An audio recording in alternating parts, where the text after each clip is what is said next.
I was gonna text my ex, but then I got.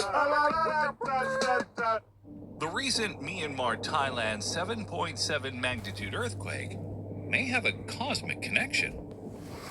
What if I told you on March 28, 2025, while thousands of people were going about their day in Southeast Asia, two potentially connected natural phenomena occurred, one beneath our feet and one 93 million miles away in space? Could these events be cosmically linked in ways science is only beginning to understand?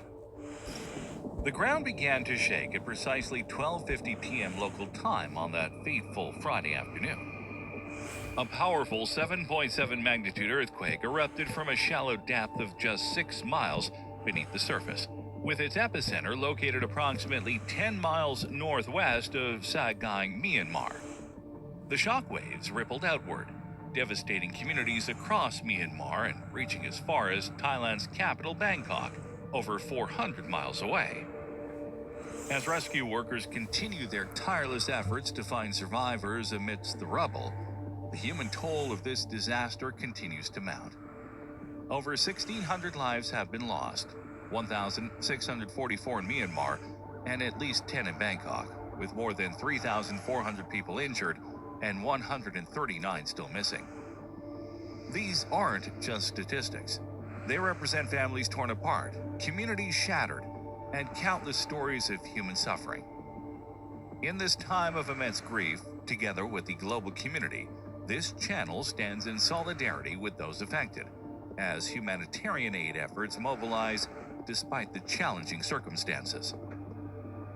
The earthquake's destructive power manifested in collapsed buildings, including a 33-story structure under construction in Bangkok, and the failure of critical infrastructure like the bridge spanning the Irrawaddy River. The devastation was so severe that Bangkok declared an area of emergency due to the risk of dangerous aftershocks. Myanmar's major cities of Mandalay and Naypyidaw suffered extensive damage, with historical temples and modern structures alike reduced to rubble in minutes. What makes this situation particularly challenging is the ongoing civil conflict in Myanmar, where the military government has made a rare request for international assistance, highlighting the catastrophic scale of this disaster. Relief efforts face tremendous obstacles, with damaged roads, collapsed bridges, and political complications hampering the delivery of life-saving supplies to those who need them most. But here's where the story takes an intriguing turn. On that very same day, March 28, 2025, an entirely different natural phenomenon was taking place 93 million miles away on the surface of our sun. A powerful X1.1 class solar flare, among the most energetic category of solar eruptions, expelled massive amounts of energy and particles into space. This solar outburst caused shortwave radio blackouts across the Americas as it ionized Earth's upper atmosphere, disrupting high-frequency communications and releasing a coronal mass ejection into space. The timing raises a compelling question. Could these two events, separated by vast distance but connected by our planet's place in the solar system, be related in some fundamental way? To understand this potential connection, we need to examine the geological context of the earthquake region. Southeast Asia sits within the complex intersection of several tectonic plates, the Indian, Eurasian, and Sunda plates, creating one of the most seismically active regions on Earth. The area is crisscrossed with fault lines, including the notorious Sagaing Fault in Myanmar, which has historically produced major earthquakes. This particular quake occurred in a region already under tremendous tectonic stress, where energy has been building up over decades or even centuries. Meanwhile, in space, our sun has been entering a particularly active phase of its 11-year cycle. Solar activity has been intensifying in the weeks leading up to March 28th, with multiple smaller flares preceding the X1.1 event. Space weather monitors had noted increasing sunspot activity and predicted potential for significant solar eruptions during this period. The X1.1 flare, while powerful, was actually part of a broader pattern of heightened solar activity. When we overlay the timelines of these two events, the solar flare and the earthquake, we find an intriguing temporal correlation. The solar flare occurred just 2 hours before the seismic event. This timing has prompted scientists to examine whether there might be more than mere coincidence at play. Could the electromagnetic disturbances caused by the flare have been the final trigger that pushed the already stressed fault line past its breaking point? As we stand in solidarity with those affected by this tragedy, we're reminded that our planet exists within a complex, interconnected cosmic system.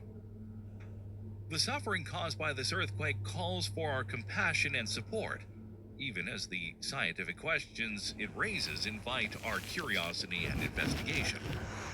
The stories of resilience emerging from affected communities inspire hope amid devastation, showing the strength of human spirit in the face of natural disasters that may have origins both terrestrial and cosmic. The relationship between solar activity and earthquakes has fascinated scientists for decades, with early observations dating back to the 19th century. In 1853, Swiss astronomer Rudolf Wolf suggested a possible connection between sunspots and earthquakes. Though his ideas were dismissed at the time, they planted the seed for what would become a persistent scientific question. Can events on the sun trigger seismic events on Earth? Modern research on Sun-Earth connections has evolved dramatically with our improved ability to monitor both solar activity and global seismicity. Several studies have identified statistical correlations between periods of intense solar activity and increased earthquake frequency. A particularly notable study published in Scientific Reports in 2020 analyzed 20 years of data and found a statistically significant relationship between proton density from solar activity and large earthquakes with magnitudes above 5.6 on the Richter scale. But correlation doesn't necessarily mean causation. This is where the scientific community remains divided, with researchers proposing various mechanisms that might explain how solar activity could influence tectonic movements. One of the most compelling is the reverse piezoelectric effect theory. This proposes that changes in Earth's electromagnetic field, induced by solar storms, could create pressure on quartz-rich rocks deep within fault zones. Since quartz has piezoelectric properties, it generates an electric charge when mechanical stress is applied. The reverse can also occur. Electrical charges can cause mechanical stress in these rocks. Think about it this way.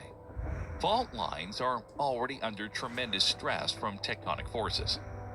They're like stretched rubber bands just waiting for the final trigger to...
哈喽啊，宝子们，我是雪雪。经过我的艰苦奋斗，我终于拥有了人生的第一套房啦！地点就在悠悠镇。快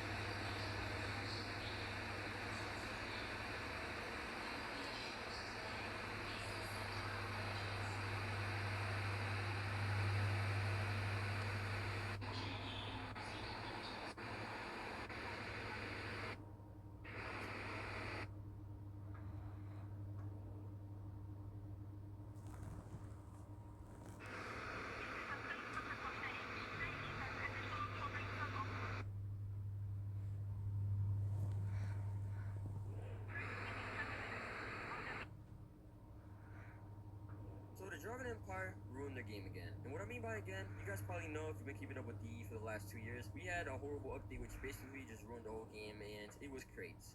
And now we are in a situation which I guess could be somewhat similar.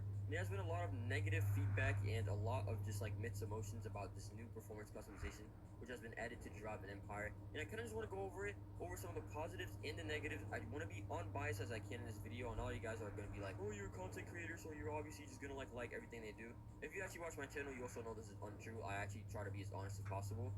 And I'm going to give you guys like some of the positives and the negatives which I've been seeing people have been saying about this, and we'll kind of just be making like an evaluation at the end. We're kind of just going to be coming to a conclusion, and yeah, let's kind of like go into it. So first, let's go into some of the positives in my opinion. So I think some of the positives is that it gives you something to do. If you guys know, like me personally at least, when I used to play the game before, what just happened? Like, did an earthquake just happen in Dragon Empire? I don't even know. Oh my, this is broken. But anyways, what I wanted to say is, I feel like a lot of the people could probably relate to this. The game was super boring, and it really felt like there was really not much to do. So I think one cool thing is that it gives you something to do. Like, you could just grind a little bit of cash. Let's say you could just kind of just do this all day, and you could just grind. So let's say you only have money for 10 or whatever.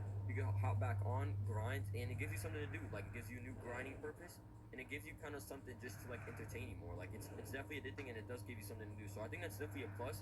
Now we kind of have something to do and something else to grind for than just like money and cars, which is just like how the whole game has been for the last 5 years. I don't know why there's like a mini earthquake every time I spawn. The testing servers actually just closed. And another positive I would say is you can make your cars more personalized, and I think this is probably the best part about this whole thing. And you can make your cars way more personalized. I'm not gonna get into it too much, but let's say I have an Audi Spider.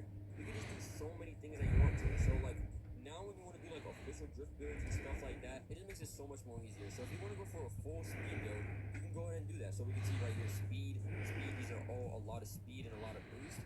This is what it's going to help you. So if you want more acceleration like this, you can do this also. So you can have kind of like an equal balance of speed plus acceleration. And then we can go over here to aspiration, kind of just do the same thing and go for a full speed build. But if you wanted to, you can go for a drift build, or you can go for a drift build which has kind of just handling. Hold on, let me see. Like, I'm gonna try to explain to you guys. So let's say you want to go for like a build that's really quick, but at the same time has good handling. Right here we have a steering kit, and it gives you more angles, so you can like angle your car easier. You can do U-turns easier, stuff like that. So basically, just better personalization of the cars. You can do F1 tires, drift tires, steering kit. You could just basically combo a bunch of stuff together, even if you wanted to make like a crazy speed build, but also make it have like great handling and turning radiuses. Bro, what is wrong with this testing server? It always does this, bro. So yeah, I think that's probably easily the best thing, the personalization of your cars. You can make them just exactly how you want them to be, and yeah, I do think it is really cool. And I have seen some people saying it is really cool how you can personalize your cars, and they actually do like this like new engine core component that they kind of added to the game. So now you can customize your cars a lot more, and it's kind of like a more in depth and really, you know, you can personalize.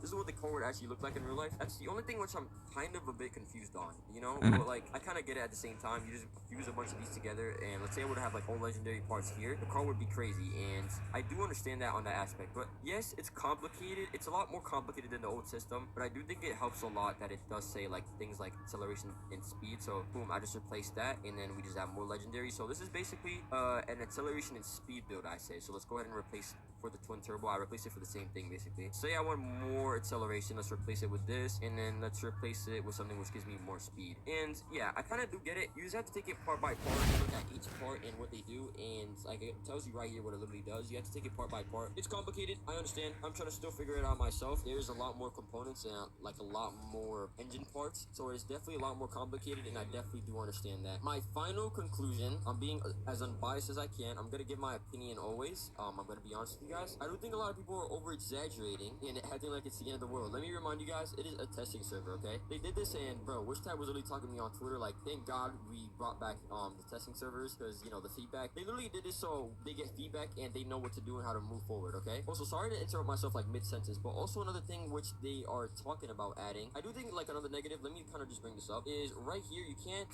let's say, so you have a bunch of these, right? So you can open either 1 or 10, but a negative would definitely be is that you can only open like 1. There should be like an open all. I know a lot of you guys definitely think, or at least I think, that there should be an option where you can open all or you can open 10 at the same time. They are looking into this and they are not against it, and they actually do want to do it. And also they want to make fusing a lot easier, which is like right here in the parts and stuff. So let's say like it's a lot of people don't understand it, like all you have to do is click just to fuse, but it's not as clear. So they're probably gonna add like a whole new fusing category. So yeah, they're gonna add like a whole new fusing category, and they're gonna make it a lot easier and a lot clearer, so things might not be as clear. And yeah, going back to what I was saying, basically this is not officially in the game yet, so I wouldn't say just freak out yet, because it's not in the game right now. It's not in the official game, it's testing. So based on the feedback, they literally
So I know how much people love Driving Empire nostalgia, so in today's video I collected a lot of old footage of Driving Empire before licensing, before cars even got removed. This was just like Bugatti now, and I have a lot of footage for you guys to see. So yeah, let's get straight into this video and go over all this nostalgic footage of Driving Empire before Voldex came into play.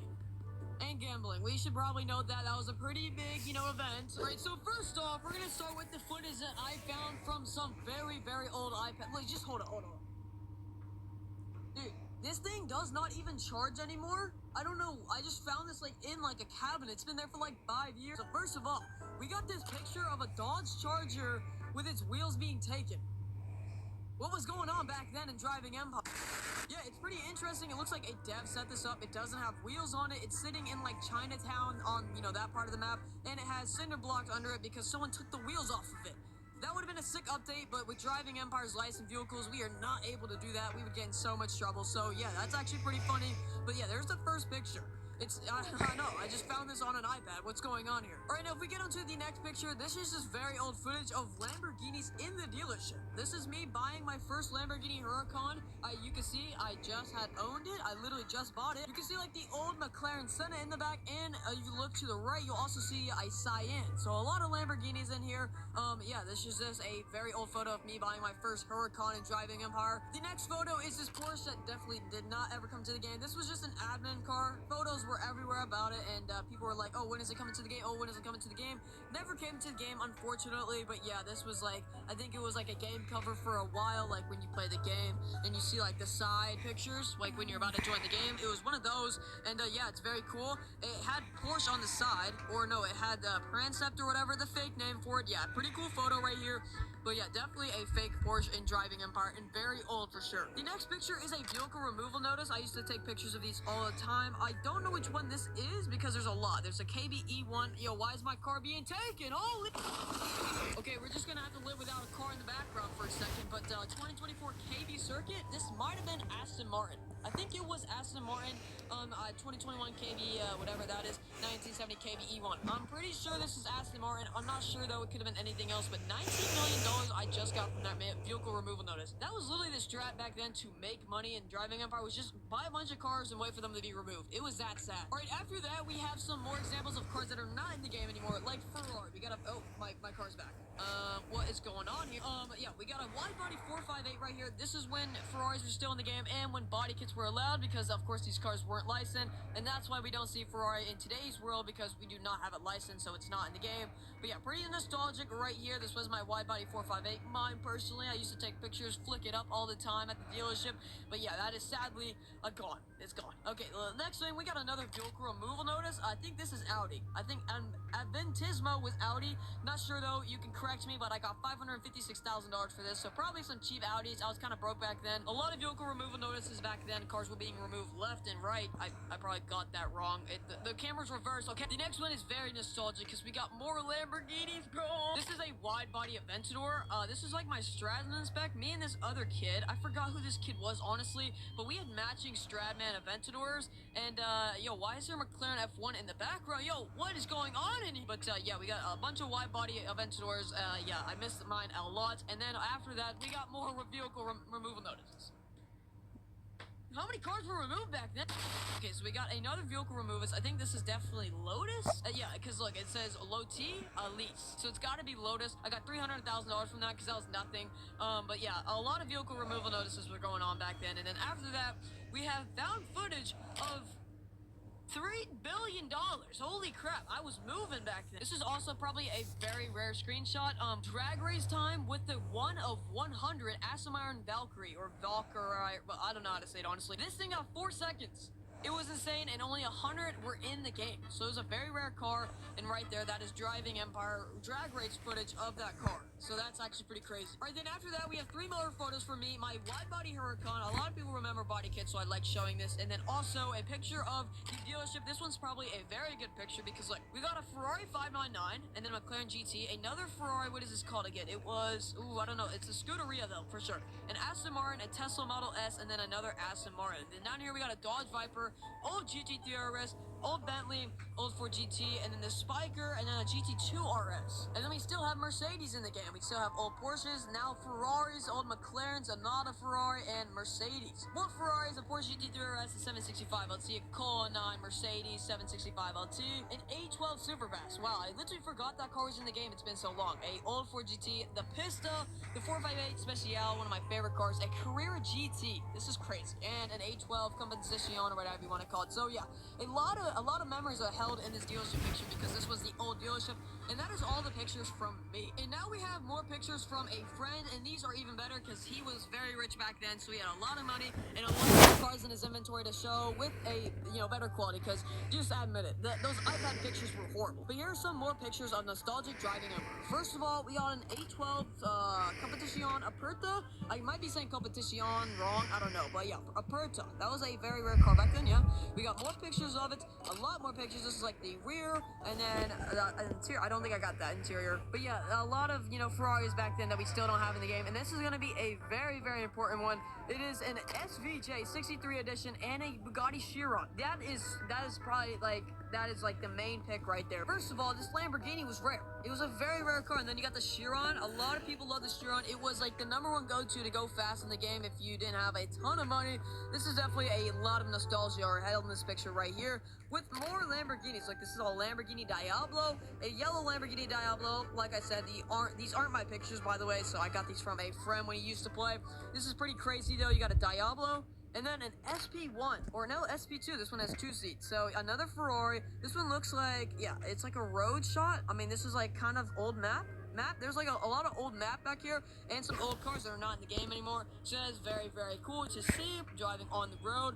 And after that, this is probably the one on the thumbnail that you clicked on the video for, which is the 2 Bugatti Chirons. We got, what is this one called again? I forgot what it's one, but it's the one with the, the France flag under the spoiler. I literally forgot what this one is called, but I know this one behind it is the Hermes. So 2 very, very special edition Chirons in this picture, and I think they were both limiteds right here. And yeah, a very nostalgic photo because I remember these cars being in the game. They were kind of cool to see. I think they were rare, both of them.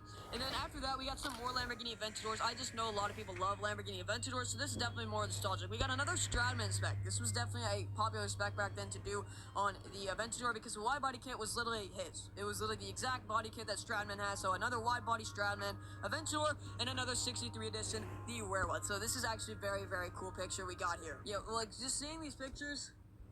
Oh my god. We got a CCX and a CCA 85. I forgot what this one was called, but these are both very, very cool. And then we got 2 Koenigsegg Jescos. We got the Attack and the Absolute. The Absolute is not in the game anymore, so this is pretty nostalgic. The fastest car in the game back then was this Absolute right here. It went 330 miles per hour, something ridiculous. It was a very, very fast car. All right, and then for the last picture of this video, we got an SP3 Daytona, which was in the Christmas event. So we got a lot of Christmas event nostalgia. Those events back then were peak. So yeah, I just wanted to share that with you guys because I know a lot of people love nostalgia of driving Empire. It's very nostalgic with all the cars that have been removed and still are in the game. And yeah, but yeah, this is gonna be everything for today's video. I just wanted to make a quick video on that because I had nothing else today, and I just found some old photos while making another video. I was like, oh, we should make a video on this. So yeah. Hope you guys enjoyed all these footage that I showed you and all that stuff. And yeah, make sure to like and subscribe, and I hope to see you guys in the next video. 90%香港人有唔同程度嘅牙周問題，例如流血、紅腫、敏感、萎縮，要及早預防。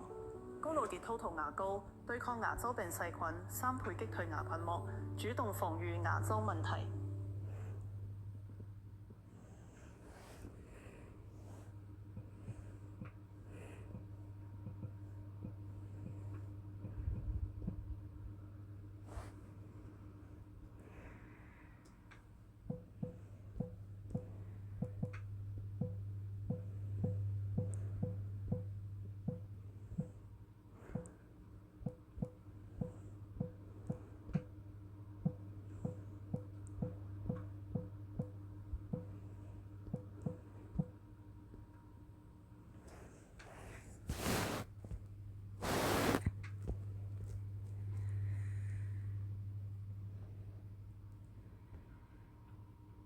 I starved myself all day, and then I finally ordered a pizza.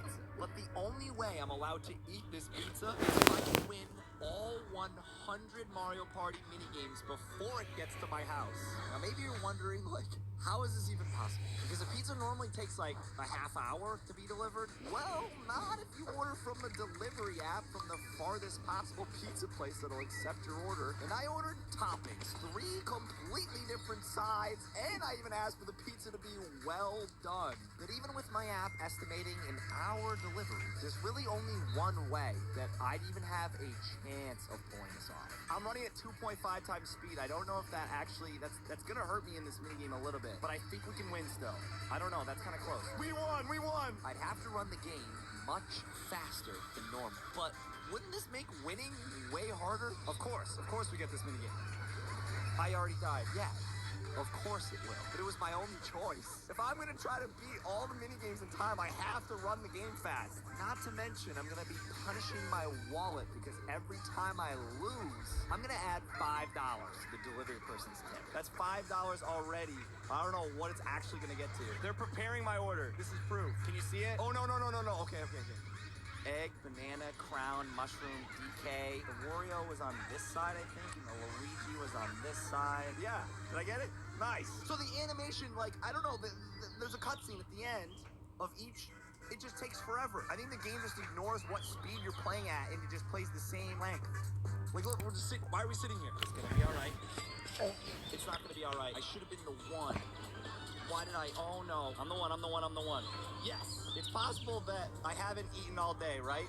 And I ordered all this pizza, and I'm really hungry. If I don't beat all 100 minigames in time, I don't get to eat the pizza. I have to give it away. I'm gonna drive it all the way over to my editor Simon's house and give it to him and watch him eat it in my face. That's what's gonna happen if we can't pull this off. You could probably understand why I'm stressing so much. Estimated arrival is 6:50. Oh my god.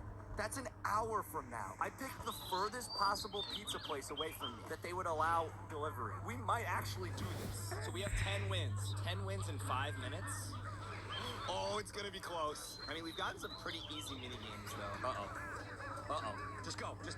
Go! Yo, shit! Uh-oh. See, these are the ones.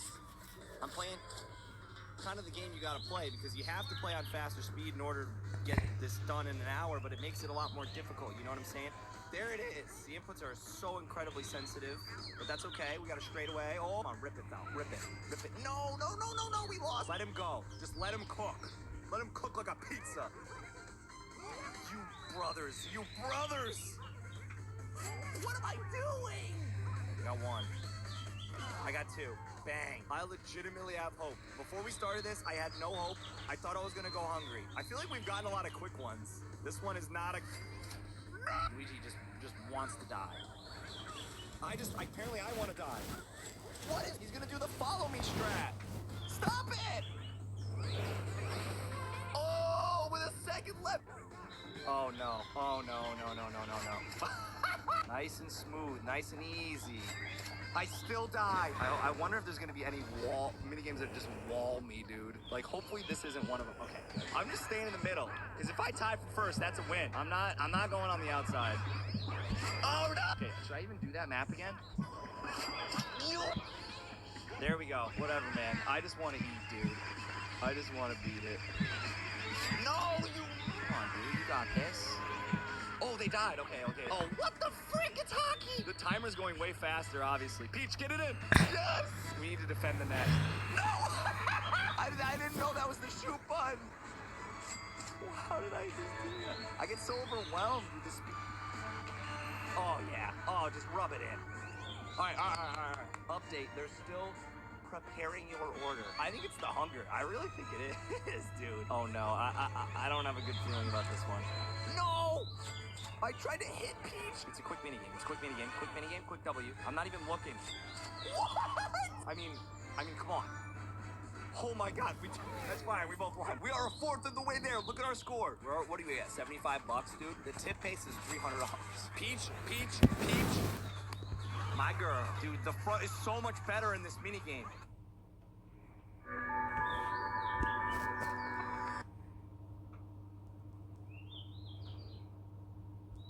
In 2016, Samsung was forced to recall millions of Galaxy Note 7 phones because they kept catching fire. The phone launched with huge hype and strong reviews, but within weeks, users started reporting explosions in their pockets, on planes, and even inside homes. The problem was traced to a battery defect that caused overheating and, in some cases, full-on combustion. Airlines began banning the phone from flights, warning passengers it could be a fire hazard. Samsung issued a recall and sent out replacements, but those started catching fire too. The company eventually shut down the entire product line, lost over $5 billion, and turned the Note 7 into one of the most infamous tech disasters in history.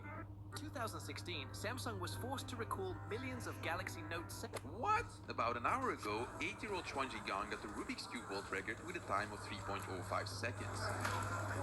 Now the solution was so easy that even you, yes you, are able to follow along.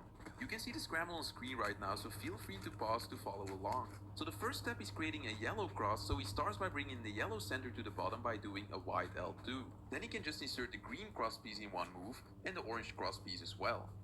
But before inserting the last cross piece, Chuanji noticed that he can easily create a pair by just doing a U prime like this, and then inserting the final cross piece, which creates the blue-red pair, and he can just insert that in the back with a U2 flick like so. And the cool thing is, this also set up a pair in the back left. And even cooler, by inserting that, you set up another 3-move insert to be inserted in the front left. And if you now insert the final pair in the normal way by doing R, U2, R prime, which sets up a 3-move insert, you finish the first 2 layers and are presented with this OLL case. Now notice that we have this orange-green block right here, and this means that if we just do the normal OLL algorithm like this, we have a BLL skip and bam, world record.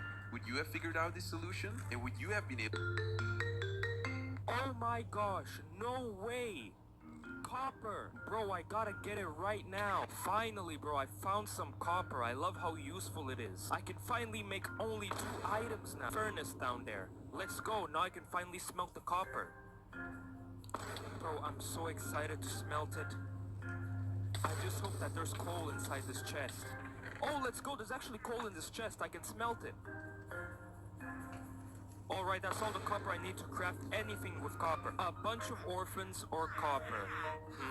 I mean, the choice here is pretty obvious.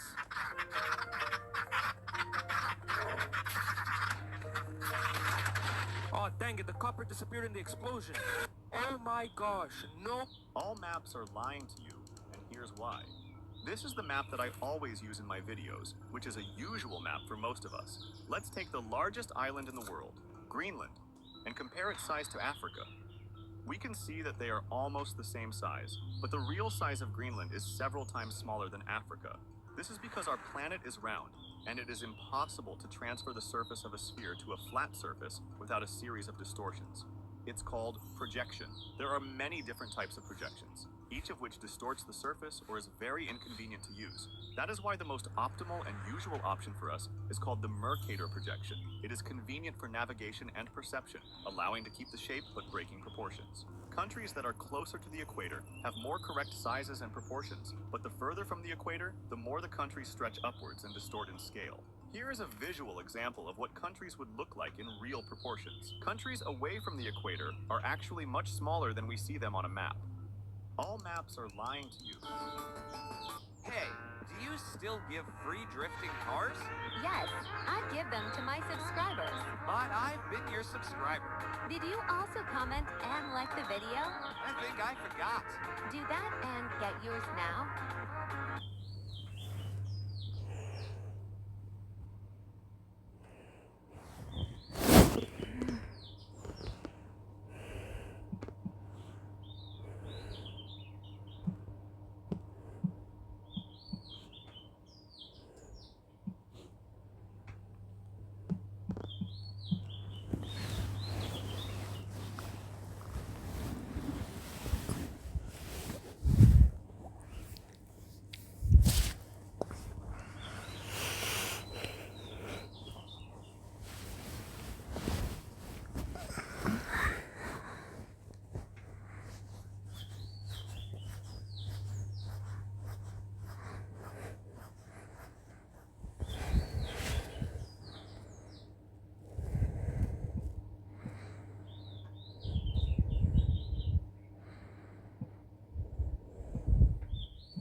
I tell the truth, the video ends. And look, I spawned in a plane. I know how to get out of here. I'm super close to the ground anyway. Wait, I don't see any water. Better stay right up here and not move at all. Too bad I couldn't do that. Okay, my goal is to find an emerald. Let me build a tree and grab some carrots to eat. Wait, is that a village? A desert temple? Hope I don't find anything useful in there. Look, it's a a farmer. Wow, what amazing luck. It's packed with important stuff in here. Now I just gotta stand around and wait. I saw that water puddle. I'm not burning. I'm not burning. A lava river. Ooh, I died. I just walked a little and already found a jungle temple. I wasn't even looking and still found the chest in this build and wait. I'm drowned. I mean, breathing just fine. Gotta go down, nice and slow. Whew, I had full hearts. Finally, a ruined portal. I'm not getting any diamonds here. The door's wide open, so I don't need to find another way in. Lucky. Maybe I can... If you mess with the chests in my temple, it's 9 years of bad luck for anyone who didn't click like and... I didn't even touch it. Not looking here and a diamond. I win. You said you found a diamond. Fuck.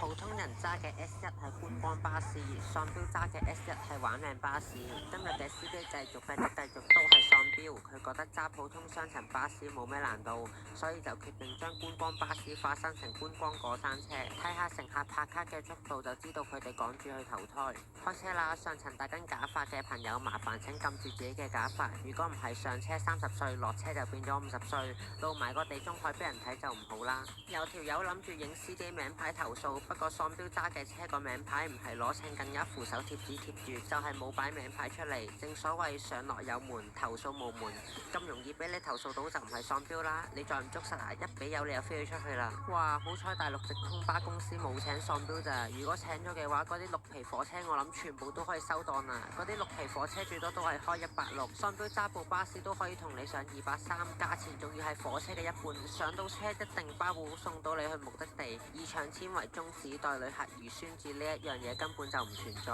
睇白開到咁快，唔係跌咗幾件八字唔夠硬嘅鹹魚落街，就係吹咗幾件行車期間企起身嘅鹹魚落街。為咗等上吸廢氣嘅乘客可以吸多啲廢氣，喺隧道依然係會開230，保證你唔吸啲廢氣，啲廢氣都會谷咗入你個肺入面。企喺垃圾焚化爐隔離都冇咁嘅體驗。前面條友揸咁慢，麻煩就掛翻個 P 牌喺車尾啦。哇！大佬啲彎咁窄，家陣喺度練 Formula One咩？嗱，又出現個 Green Wall 每月得獎者啊，個月都見到佢個大頭喺今日永巴嗰度出現。大直路啦，入錯線唔緊要，逆線行都得啦，橫掂喪標，中意邊度係巴士專線就巴士專線。翻到總站跌咗幾多件出街都唔緊要，最緊要係將八字唔夠硬嘅乘客篩選出嚟，提早將佢哋送達目的地。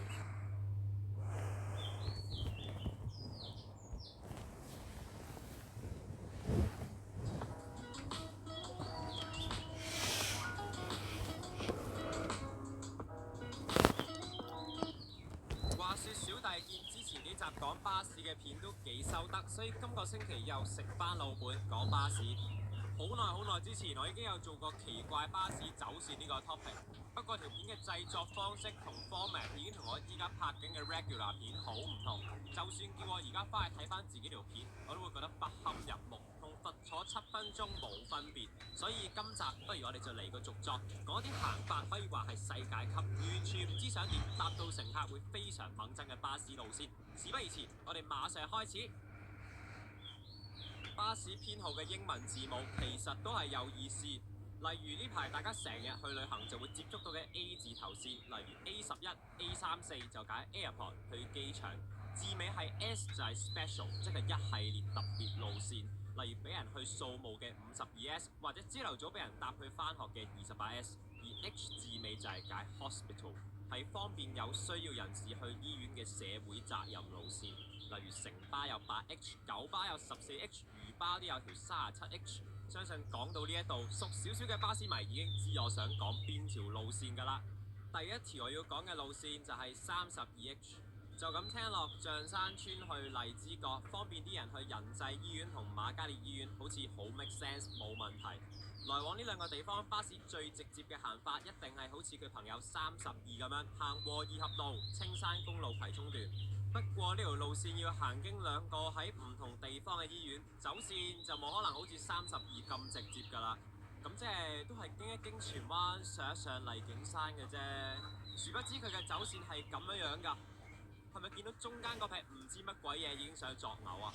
因為呢條線嘅原意就係想成個全葵嘅人都可以去到頭先提及嘅2間醫院，所以佢係要由象山村先攞落荃灣，再喺葵盛圍轉一圈，順便幫襯葵廣，走翻上荔景山，最後先去到荔枝角。當然喺度講緊嘅荔枝角係荔枝角巴士總站，而唔係港鐵嘅荔枝角站，位處地係荔灣，即係依家嘅美孚。所以各位乘客兜完一大輪上山下海，歷奇探險，去到唔係又去唔係講掃街，喺車上面玩九巴一玩到可以亂依開，你行車片已經係爆晒，坐到準備生估39個站之後，行咗嘅距離只係僅6個地鐵站。可能有啲人就會覺得去得醫院應該未必趕時間，甚至乘客可能都係志在有直車夠方便，或者輪椅人士志在巴士有低地台，唔會計較你架車點樣兜路嘅。呢個我就唔係好認同嘅，因為其他 H 線例如8H、14H 好大都係好似條直線咁直接去到目的地，有乜理由要好似條蛇咁樣9K13彎迂迴曲折㗎？唔係玩緊頭文字 D 啊嘛。仲有就一定要講32H 嘅班次。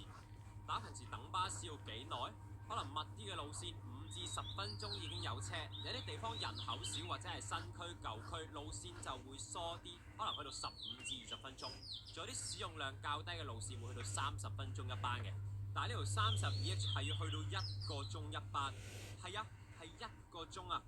簡單嚟講，如果大家 miss 咗班車，行得走得去搭小巴啦，行動不便嘅就 call Uber 啦。一般嘅巴士路線，我會形容佢為化算又方便，但呢條32H 真係費時兼失事。跟住落嚟我要講嘅路線就係71B。如果頭先32H 係世界級地長的話，咁呢條就係世界級地短。呢一條係來往大埔同富亨嘅循環線，成個循環加埋只係得4個站。如果呢架巴士每停一個站，我就有1個1蚊銀，我就會有4蚊。雖然4蚊喺依家呢個物價水平好似乜嘢都做唔到，但係我已經俾得起呢程車嘅車費，因為佢路程短，收費更平，全程只係收2個3。抵到爛嘅2蚊長者乘車優惠喺呢一條路線上係用唔着嘅，所以2個3呢個價亦都令佢係全港收費最平嘅巴士路線，同時亦係全港行車里數最低嘅循環線。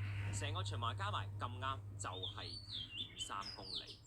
雖然對比全港最短嘅巴士路線15C 1.6公里，的確仲有一段距離，但係人哋係纜車站開去中環碼頭1.6公里，單向路線嚟嘅。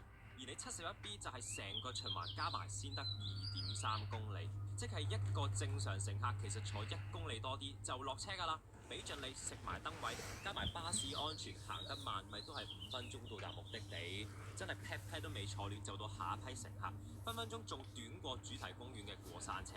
所以如果頭先32H 走咗班車就跌埋深水 call Uber 的話，各位如果 miss 咗一班71B，冇理由呆等10分鐘㗎嘛，行路仲快過搭車，都係行路把啦。話晒行路有益身心，又唔使俾2蚊雞。不過與其擔心啲乘客，我真係有啲擔心揸呢條線嘅車長。其實每日咁樣轉嚟轉去，來來去去都係得個少少街景，會唔會頭暈㗎？不過我相信呢條線有個好處就係冇人問路，聽到有人問路問呢2個地方以外嘅嘢，一律水佢去搭其他車就可以。仲有另外一個好處就係膀胱一定會健康啲，因為揸夠10零分鐘車就到總站，有小便機會，斷估都唔會10分鐘車程，然後膀胱幾乎山洪暴發㗎嘛，就算癮君子都唔會咁嚴重啦。不過跟住落嚟我要講嘅呢條路線，不論搭定係揸嗰個都要小心膀胱啊！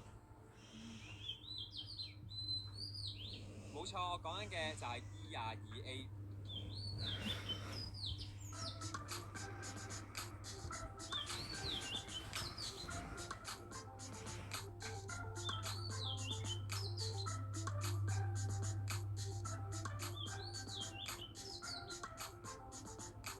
佢係一條來往航天城同埋將軍澳康盛花園嘅大嶼山北部對外路線。一般乘客如果來往將軍澳同機場，普遍都會搭 A29。雖然係城巴機場快線嚟，但係叫得巴士上到公路限速70，快極有限，加埋要由香港最東去香港最西，路程之遙令到呢條路線係需要個半鐘先行得晒。就算係咁，佢嘅走線都算係直接。不過作為機場快線，當然就收緊一個比正常巴士貴嘅價格，對日常通勤客嚟講，每程車44蚊真係好唔友善，所以巴士公司都開咗一系列E線，俾一般乘客都可以用較親民嘅價格出入大嶼山。當然有搭過 E 線嘅朋友都有領教過，E 線係平就係平，不過亦都兜多咗好多冤枉路。少則好似 E11咁樣要喺機場行多少少，同埋兜一兜東涌；多則真係好似 E22A。乍眼睇佢嘅走線同 A29其實差無幾嘅咋，都係來往東西同行機場多少少，但係呢堆係乜嘢嚟㗎？E22A 係要兜晒成個將軍澳，一出隧道口已經望到終點康盛花園之際，部車就先同你喺將軍澳同潮頸嶺兜咗個圈，停6個站，順便又一入坑口經埋寶林，最後先同你上山去康盛花園。成條線分分鐘可以比 A29用多15分鐘，唔講以為佢喺將軍澳嘅走線係啲乜嘢屋苑考察團，定係啲咩舞龍舞獅嘅巡遊路線。如果大家好中意虐待自己，咁我要話俾你聽，其實 E22A 只不過係佢個系列裏邊嘅頭盤嚟嘅咋，因為佢個 family 入邊仲有條叫 E22S 嘅核突嘢，可以走訪各大將軍澳屋苑之外，仲可以探訪埋東涌嗰啲添啊！日東、滿東、迎東、乜東東都同你行勻，轉完一個人回到離開東，時間比 E22A 仲要多8分鐘。如果各位觀眾仲覺得 E22S 都唔夠喉的話，咁仲有個終極大 boss， 可以確保你除咗膀胱嗌救命之外，你個肝都會出事。佢就係 N29。作為夜間車，佢每日兩邊淨係開7班，全部時間保證你爆肝。雖然我都明白夜車一定行多咗路，但我覺得佢真係好恐怖。除咗走訪將軍澳各大樓盤之外，仲有樂富、鑽石山、藍田山，所以縱使夜闌人靜，應該少啲車、少啲人、少啲客上落，巴士可以行快啲。但因為兜多咗路，每邊站數各53個，所以官方行車時間係上到120分鐘，即係仲多過上次講嘅973啊！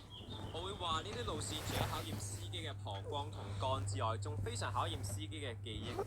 俾我係司機，齋記東涌對東棟大廈一樣樣，成個八陣圖咁款已經可以玩殘，都唔好話人料啦。所以各位司機大佬們，辛苦你啦！今集就講咗3條路線，大家有冇邊條係搭過或者有難忘經歷？小弟作為巴迷，其實就搭過 32H 同 E22A。搭 32H 嗰次就係為咗遊車河，由荃灣搭到去荔枝角總站。中途上車嘅乘客係5個以內，據聞有啲班次甚至係1個乘客都冇。可以見到呢條路線開一班是一班，完全係為咗履行社會責任而開。搭 E22A 嗰次就喺將軍澳轉車站上車，貪得意打算搭佢嘅寶林，跟住淨係坐嗰段短幾個站已經想跳車。近年好興特色本地遊，巴士作為城市脈搏，的確值得探究。所以如果大家有興趣，真係不妨挑機以上路線。我知道有啲路線我係未講，不過唔使擔心，呢條片係 plan 咗有 part 2嘅。所以大家有啲咩其他路線想我講，記得留言話俾我知啦。今集時間又差唔多，我哋下集再見，拜。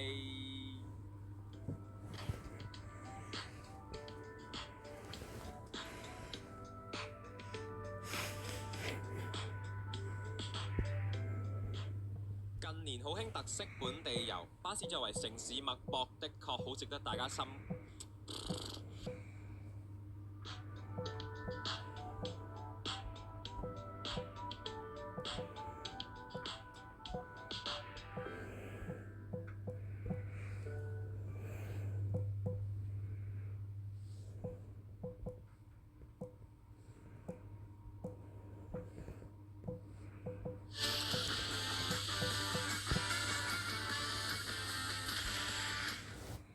OK， 隔咗將近2個月嘅時間，又係時候拍世界級巴士走線嘅續集啦。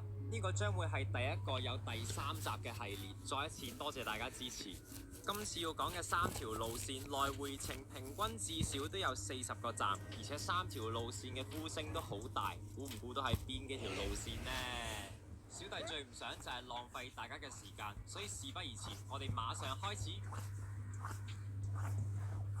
第一條我要講嘅路線就係 290A 啊。首先都略介紹一下290呢個系列。290系就係所謂嘅張全線，頭尾兩端就係荃灣同將軍澳2個大區，中間就係取道特快嘅龍翔道。其實290正線走線問題不大，大區去大區都係頭尾兩端設站，中間行特快路段。雖然佢都有行迂迴嘅寶林山路，不過290開辦嘅時候，張穗都係仲好塞車，又未有張南分流，所以行寶林山路行車時間就相對穩定，而且又唔會太慢，算唔上係唔合理嘅選擇。加上290正線進入將軍澳範圍之前行過嘅路段都只係有限度設站，所以整體嚟講，290雖然算唔上係好快嘅特快線，速度都算唔錯。對比搭鐵要搭約20個站轉2次車，能夠用290一程直達的確係有着數。所以今次要討論嘅主角其實唔係主線290，係佢嘅慢線290A。290同290A 嘅分別就係290A 喺將軍澳同龍翔道之間就唔似290正線咁樣有限度設站，而係有得停嘅站都停。所以如果我用坑口地鐵站起計，上龍翔道之前嘅彩虹站做終點，290A 比290停多咗足足10個站，用多咗10分鐘。大家要知道290主線雖然標榜特快啫，但係將軍澳同荃灣距離咁遠，令已經係特快嘅290都要差唔多個半鐘先行得晒全程。然後290A 喺原本正線冗長嘅走線再加啲站落去，所以行完全程要用到過百分鐘，真係唔出奇。要講點解要開一條290A，跟住快線變慢線，應該要由290係開線之前講起。其實開張全線真係講到口都臭，卒之喺692取消之後，運輸署就計劃巴士公司可以用多出嘅資源開張全線。草擬時候嘅劃線其實同而家嘅290A 係差唔多。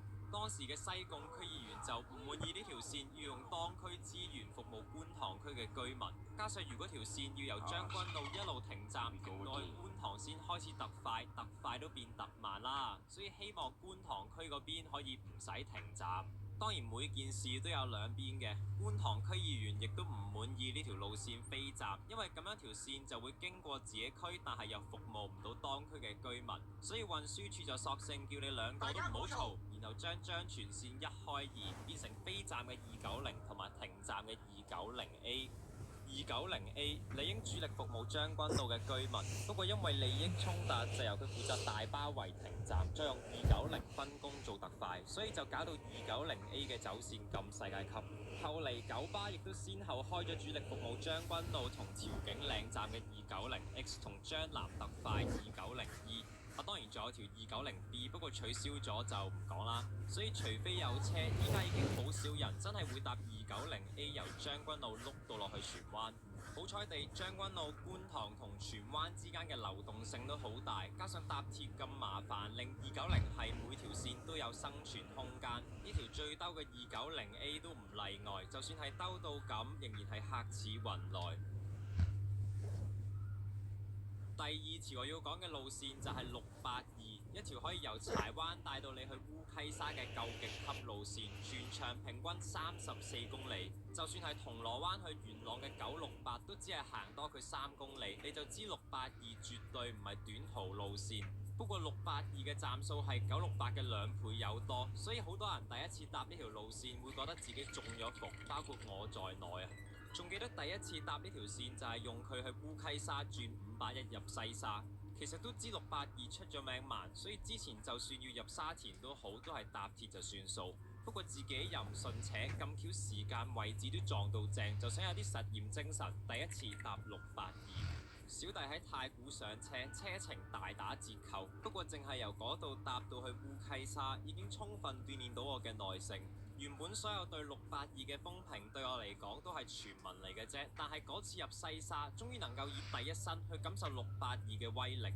睇住佢一出大老山隧道就即刻落公路，然後慢慢咁樣沿住九巴86K 嘅走線斯斯然咁碌，真係當場搖頭輕嘆息啊！仲要佢點止86K 咁簡單啊？86K 去到錦英苑已經止步，682係要再入到去烏溪沙站啊！如果682沙田段係一條86K， 咁港島段就係一條82，搭一程682就等同你搭完2條巴士路線。仲有唔好忘記，中間仲有一段東隧、觀塘繞道同大老山隧道要行，所以係2條巴士路線有突。咁樣比喻應該簡單概括咗682行法有幾離譜。勝在烏溪沙同柴灣小西灣之間流動唔算好大，應該好少人會踏足全程。大部分人都係搭中間嗰段，甚至有唔少會係短途流水客。所以雖然總體682走線有啲恐怖啊，不過大家都唔係搭足全程，似乎受罪又係得司機大佬一個。可能有人會話682作為插旗路線同埋需求唔算大，當然要兜得足先有得做。的確當時新巴劃線嘅取態都係咁，因為性質類近，差唔多時期開辦嘅694其實都係好兜路。不過隔離694雖然喺插旗嘅將軍澳兜乾兜正，但係為咗保持競爭力，都識得飛咗北角同鰂魚涌。仲有就係呢一個改動早喺2002年已經實施，絕對唔係前衞，唔係做唔到。始終香港人搭車最緊要都係快，不知有幾多路線開線嘅時候驚冇客，有得兜嘅地方都兜咗先，然後隨住時間過去，成為巴士公司嘅眼中釘，後患無窮，不斷蝕錢。例如 36B、93K、95呢啲，然後再望下幾多路線改快之後能夠脫胎換骨，城巴8號、九巴41A， 甚至係聯營嘅118。喺講求效率嘅大環境下，特快同直通嘅路線係大勢所趨。依家新開嘅路線，就算巴士公司要霸地盤，絕大部分都唔會再遊花園。所以條線最應該就係簡化走線，睇下會唔會另有轉機。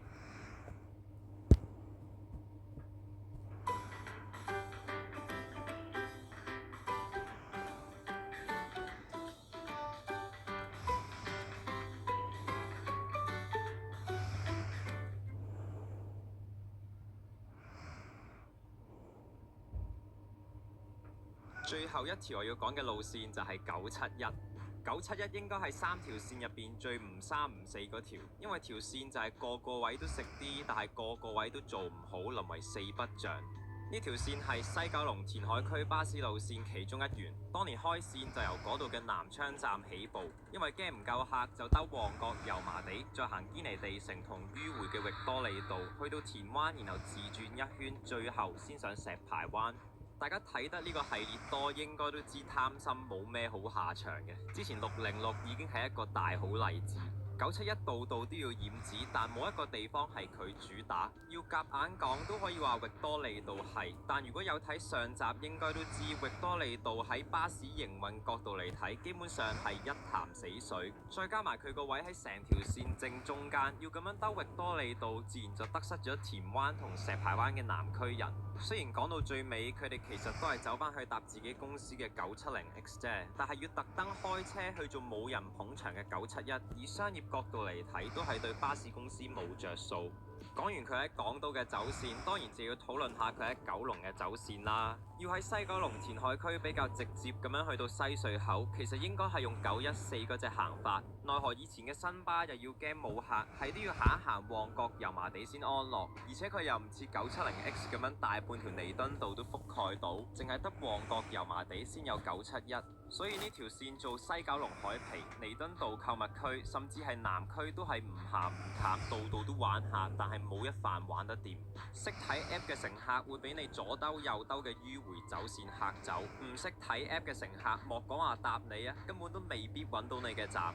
不過971又唔完全係一無是處嘅，春秋二季會有多啲人搭。不過呢啲季節性乘客對條線可以有幾多幫助啊？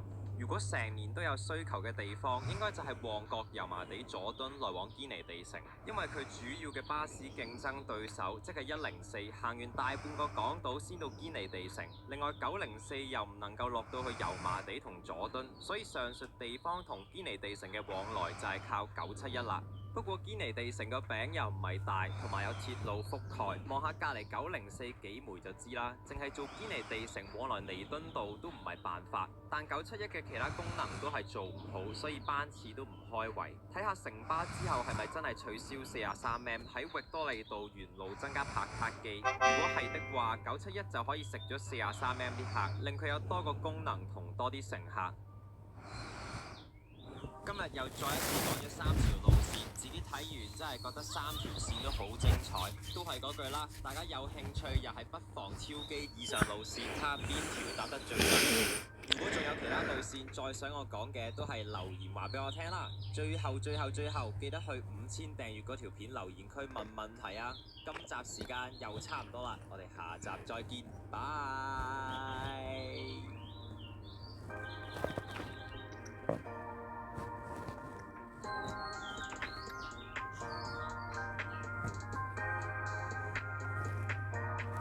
所以呢條線做西九龍海皮彌敦道購物區，微定微咧，其實係讀，即係好似兩個讀法都有聽過，但係咯，邊個先係正確讀法咧？如果有人知嘅就留言區話俾我知啊 ，thank you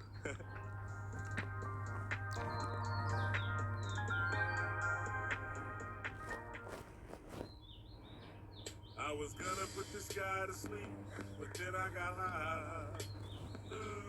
I just wanted to walk the dog, but then I got high. I just got out to the club. I'm not gonna lie, because I got high, baby, because I got high, yeah, because I got high.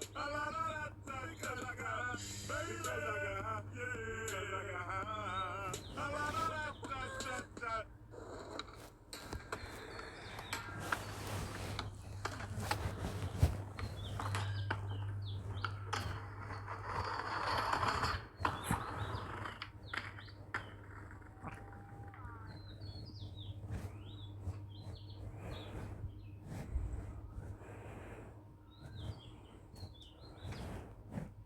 之前幾集講交通嘅片都係批評居多，不過小弟都唔係百壇齋主，咩都唔滿意。同其他人一樣，我都有中意嘅嘢，所以今集就嚟個正評，嗰樣我有機會就會想搭親都會開心嘅交通工具——天星小輪。事不宜遲，我哋馬上開始。首先，天星小輪真係經濟實惠，中環往尖沙咀平日下層淨係收4蚊，上層收5蚊，假日都分別只係收5個6同6個半。灣仔嗰程平日假日就分別收5蚊同6個半，所以中環嗰程船以閒日計，巴士一半價錢都唔使。講緊108座擁最平過海隧道巴分段都要10個3。如果計最平用巴士過海嘅方法，即係西隧口搭21系列都要成為9個2。要再比較的話，其實搭鐵都係差唔多價。可能有人就會話用船同巴士、地鐵比性質好唔同，公平性欠奉喎。不過就算一般港內線渡輪，價錢都唔係平巴士、地鐵好多。西灣河至油塘3家村嘅懷舊小輪就收緊9蚊，北角至紅磡同北角至九龍城嘅新渡輪就收緊10蚊。所以縱使搭船普遍冇巴士或者鐵路方便，而且速度都唔係快，收費仍然唔係想像中實惠，難免令港內線需求低下，傳出面臨停辦都不足為奇。眾多港內線入邊，唯獨天星小輪好似開善堂咁款，仍然係收緊4蚊至6個半嘅價錢。雖然對比2023年未加價收貴咗50幾%，但仍然係好平嘅服務。4蚊喺今日百物騰貴嘅香港真係冇咩可以做到。不過你仍然可以享受天星過海。要講多啲嘅話，天星嘅服務都唔係差㗎。雖然 cheap 地俾4蚊坐下層就冇冷氣，機房啲味道又臭地，仍然有全天然海風吹。加埋隻船喺海就幾時都喐緊，所以唔似電車咁一塞車就閉翳，送風可以話係無間斷。如果比貴啲，坐上層啲凳舒服啲，又有冷氣，加上天星小輪行得慢都唔係好拋㗎啦。乘坐感其實同巴士、地鐵冇太大分別，所以用平嚟形容天星都未必夠貼切。親民嘅價錢，唔錯嘅服務，更似係半賣半送。全新 Nescafe 椰子牛奶即溶咖啡，厚滑椰奶碰撞濃醇咖啡，完美配搭，椰香絲滑，一夜醒神。全新 Nescafe 椰子牛奶咖啡。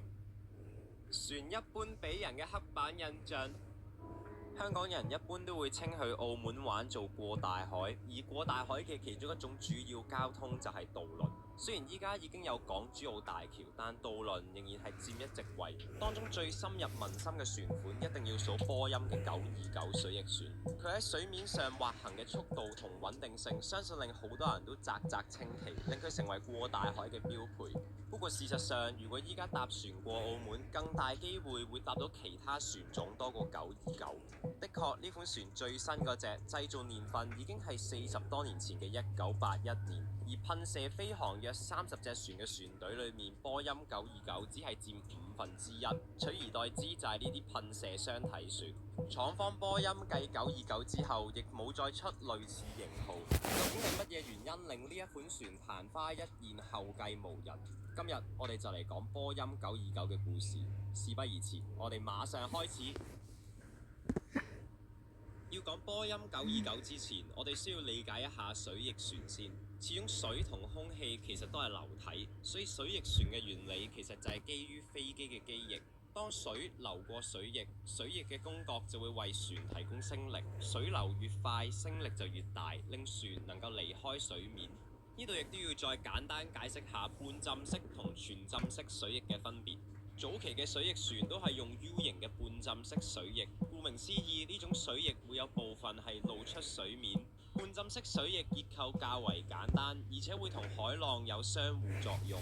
船速同升力提升嘅時候，水翼就會有更多部分離開水面，然後水翼同水嘅接觸面就會下降返，繼而令升力同船身下降。之後水翼同水嘅接觸面就會上升返，船身又會再離開水面。半浸式水翼船就係透過呢種同海浪周而復始嘅互動做到自我穩定。同佢相對嘅就係倒 T 型嘅全浸式水翼。波音929嘅設計正就係呢一種。其實早喺上世紀初，呢種科技已經有被人實驗同討論。其中一個有試驗水翼船嘅仁兄就係亞歷山大貝爾，即係發明電話嗰位。佢嘅貝爾實驗室為水翼船進行一系列測試，並且用 HD4 呢隻船以每小時110公里破咗最快嘅航行紀錄。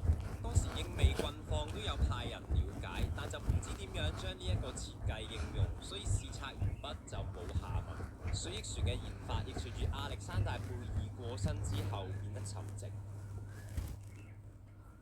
時間去到上世紀60年代，澳門開始搞博彩業，而何鴻燊就投到澳門博彩專業。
低做起。第一隻設計嘅就係呢隻船仔，叫 Little Squirt， 中文應該譯做小噴水。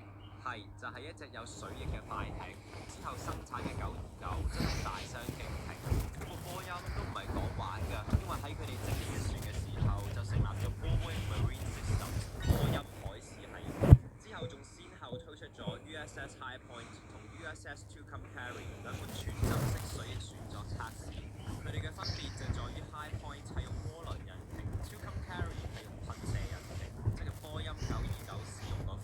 所以 Tucumcari 正正就係波音929嘅藍圖。經過一輪測試之後，海軍就決定基於 Tucumcari 嘅設計改良，就同波音整咗 USS Pegasus。另一邊廂，波音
幾耐之後，波音就將海洋部門接埋。929冇後繼型號，軍方嘅 Pegasus 服役10年之後，亦宣告退役。當全心式水翼船的確係工程界嘅一項傳奇，只可惜呢種科技好多地方都用唔上。好彩嘅係港澳航線需要呢類快船，而呢度嘅海面取巧啲講就係恰到好處，未至於風平浪靜到可以用原本嘅半浸式水翼船，但又唔會大浪到影響929嘅運作。如果要宏觀形容全浸式水翼船嘅發展，佢係一個冇任務嘅任務。USS Pegasus 研發成功之後，軍方已經能夠更有效咁用飛機去攔截潛艇，所以隻船之後就淪落到只係執行簡單嘅巡邏任務，係普通船隻都可以充當嘅職能。更高嘅營運同維修成本亦都唔符合成本效益。隨住引擎發展越趨成熟，普通嘅雙體船例如 Austral、Tricat 呢啲速度同穩定性已經可以拍得住波音929。雖然過大海嘅噴射飛航基本上係貨板嚟，證明929的確粗用，而相信搭過嘅乘客都會覺得呢款船係舒服嘅。不過噴射飛航龐大嘅二手船隊亦證明咗呢個實驗品唔係任何地方都可以用。波音解散海上部門之後，好彩都有將929嘅製造權賣俾川崎重工，令929呢個型號不論維修保養定係製造都可以延續落去，直到2020年仍然有新船投入服務，而40幾年之後嘅今日，我哋仍然可以搭到佢。唔係話水翼船用唔起，而係雙體船更有性價比，就係呢個原因令929沒落。狀況就好似和諧式客機或者係磁浮列車，運作時候都係達到預期嘅目標同效果，但實際運作呢啲設計係咪行之有效，就唔係單純衡量達到目標與否咁簡單，仲會牽涉好多外在因素。最後或者波音929嘅故事可以用一個莊子裏邊嘅故事作結，者學徒步，3年未成，所用技巧。有條友用3年時間學屠龍，學到傾家蕩產，但龍根本唔存在，學有所成都冇用。相信講到呢度，大家應該就會明點解時至今日波音929會咁罕見。今集時間又差唔多，我哋下集再見，拜。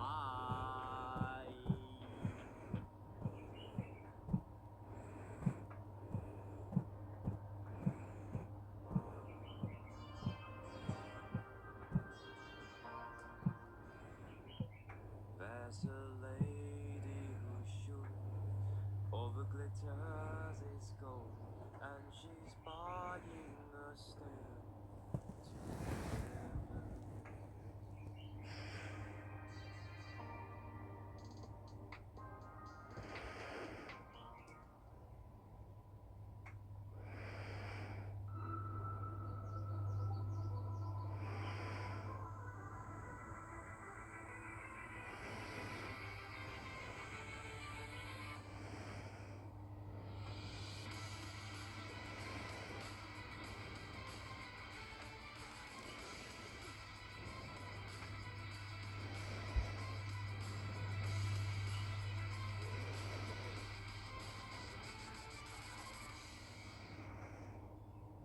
Slasher 香港人人都可以係，仲有唔同形式添。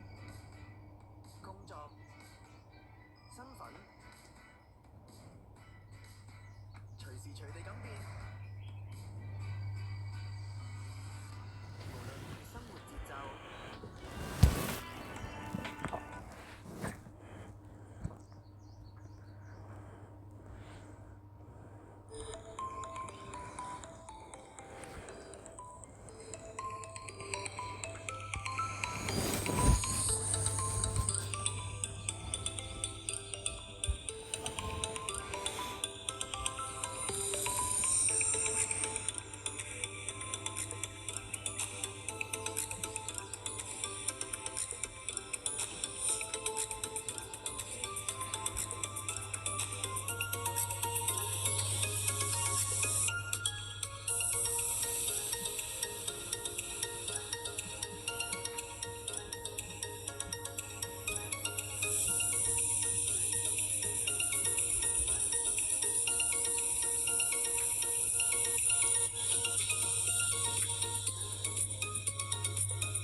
냄새가 좀 유난스럽긴 해도 사랑받는 애라고 티내는 것 같아 좋아요.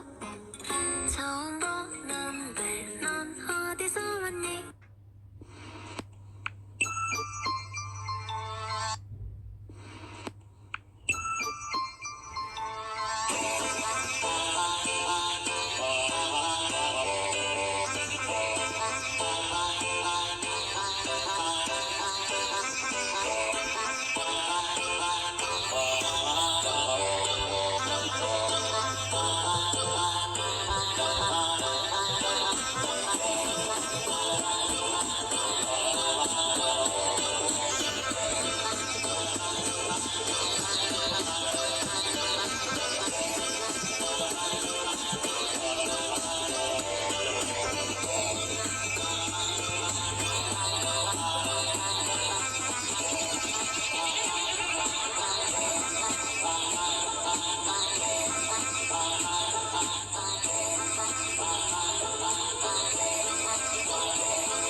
was gonna text my ex, but then I got high.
Every mindful is really long.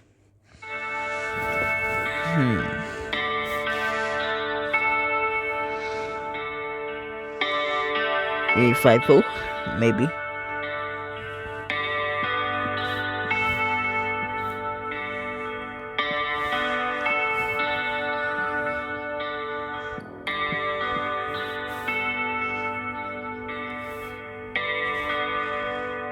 Yeah, 17 and a half.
影片當中，我哋用咗教育部7個學習宗旨嘅彩虹概念，希望可以同家長你一齊回顧一下上學年精彩嘅學習成果。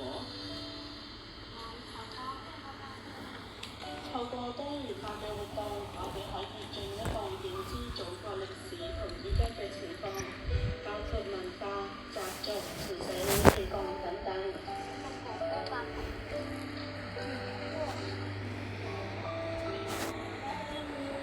國家憲法日採用咗全球參與方式推廣，其他活動嘅形式包括講座、組織比賽同埋學校嘅報告介紹環節。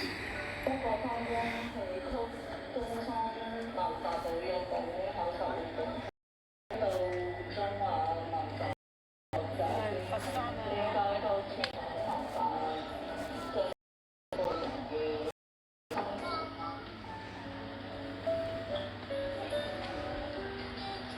學校老師積極推行國民教育，家長亦有責任教育子女相關知識。今年就參觀咗外國教育支援中心，了解到沒有規則不成方，家長教育子女守法維護國家安全。我哋高中同學亦喺11月同12月到深圳以及中山考察，透過接觸同埋交流，我哋將認知轉化為親身體驗。令同學對祖國有更深入了解，令我哋進一步加深我係中國人嘅認同。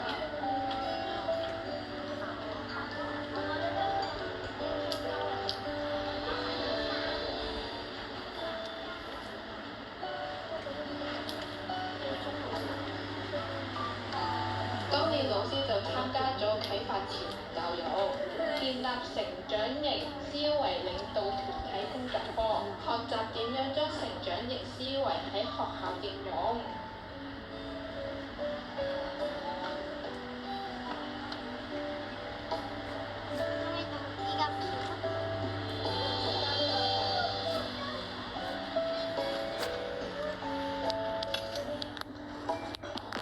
通過各項學習經歷，教我哋遇上難題時，要用正面嘅諗法及成長型思維揾方法解決，令我哋成為一個適業、負責任嘅良好公民。你睇下我哋由細到大都幾尊敬同愛校長同埋老師。學校為我哋建構廣闊而穩固嘅知識基礎，連貫8個學習領域嘅視野，為我哋個人嘅成長同發展作出準備。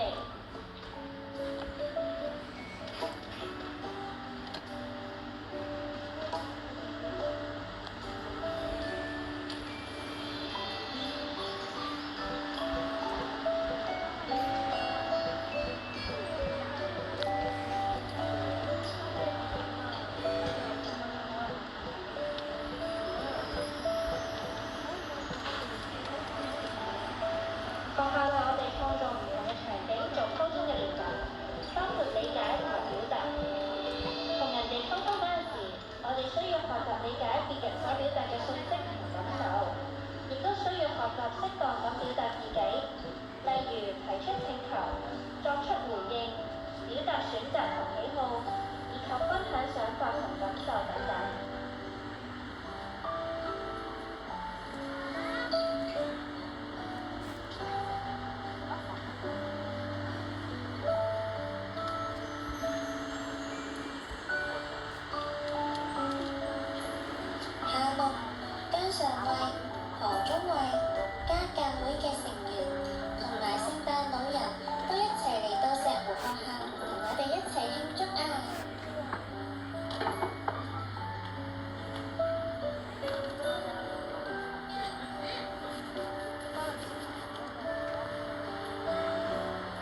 世界各地積極推動 STEM 教育，而石湖校運用自身嘅優勢，發展具校本特色嘅 STEAM 課程同埋活動，呈現多元嘅色彩，積極裝備學生應對社會同埋全球因為急速嘅經濟、科學同埋科技發展所帶來嘅轉變同埋挑戰。近年嚟，資訊素養已成為社會關注嘅焦點，學校有教育我哋正當使用電腦嘅知識同技能。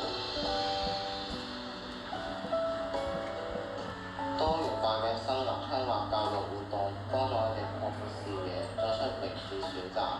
今年上學期有好多學習活動，包括認識自我、職業探索、個人規劃同管理、發展個人嘅。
將呢個人仔畫翻成人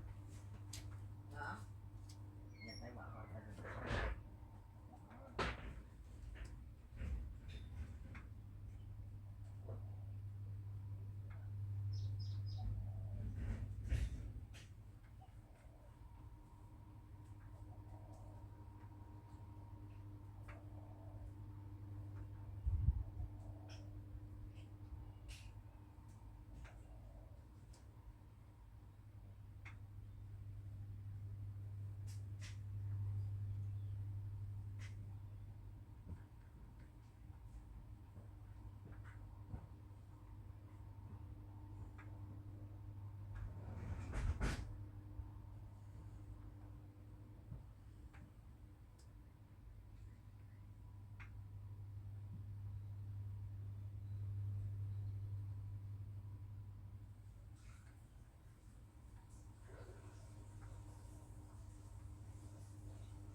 小蚊幾錢啊？你銀包？各位，咩啊？40蚊下次加碼，資產5萬，大約5萬零60蚊。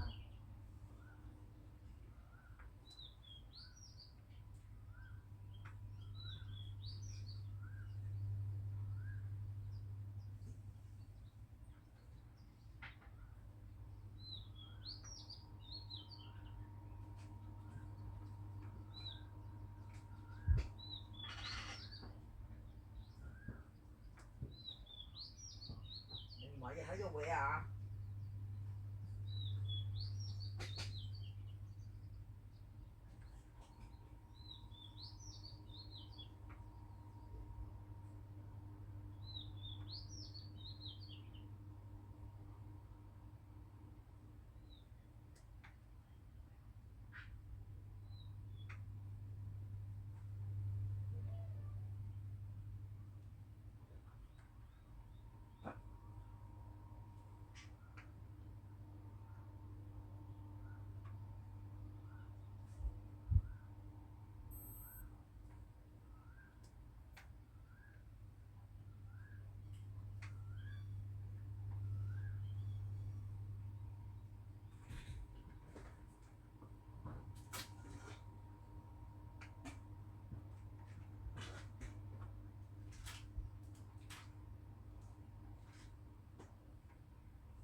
話啲先。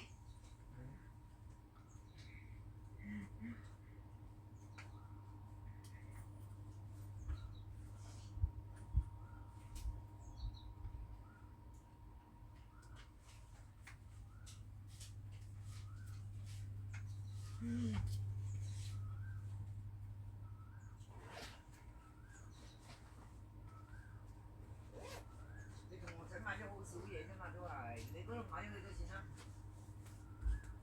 你嗰度買咗幾蚊啊？46蚊人仔。46蚊人仔。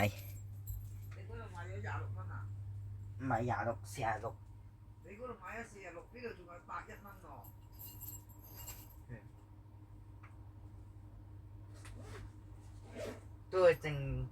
都會使到1日度，即係。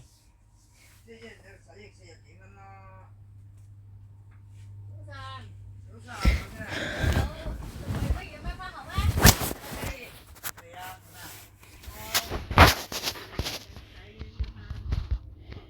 嗰個乜仔啊？係啊，我冇轉唔住嗰隻。咪係咯，哎呦，好得意啊！因為咁樣。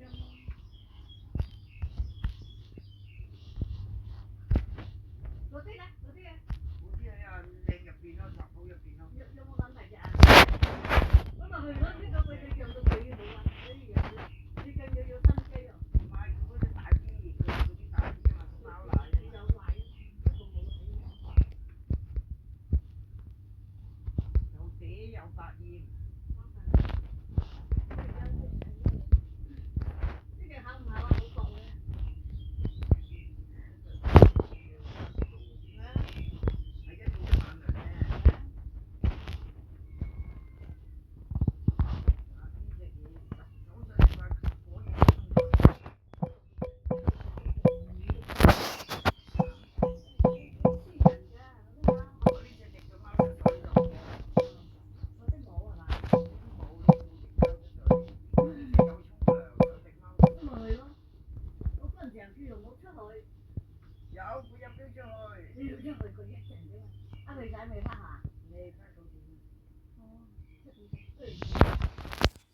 Sorry, reboot.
早啦，仲去嘈咧？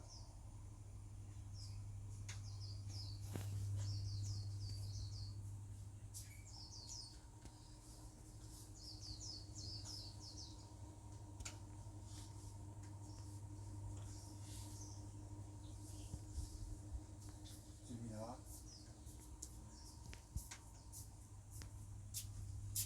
哦。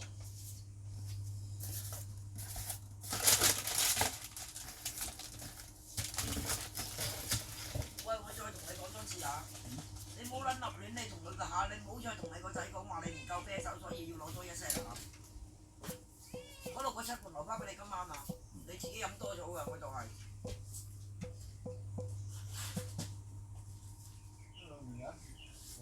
兩個面嗰度仲有一箱啊！魚子樂嗰度仲有一個位度啊！魚子樂你喺你嗰邊攞一個過嚟。攞3啊，魚子樂啊！去晒鋪屌你老味啊！仆街仲要坐撚住度門，你仲惡過我？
嗰位你刷咗牙未啊？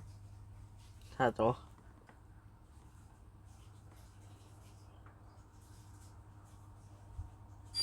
啲狗啊識攞到你煙你又唔肯，如果你唔肯嘅你使嘅，一隻你都唔使㗎嘛。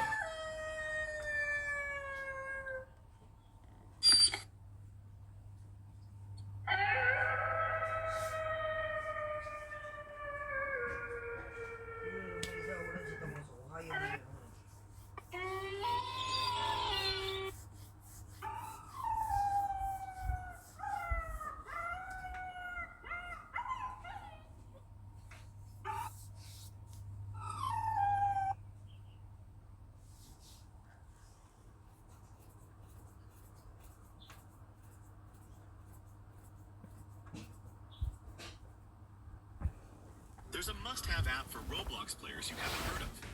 It's called Skinny. You play fun games, do daily Roblox quizzes and other cool quests to earn coins.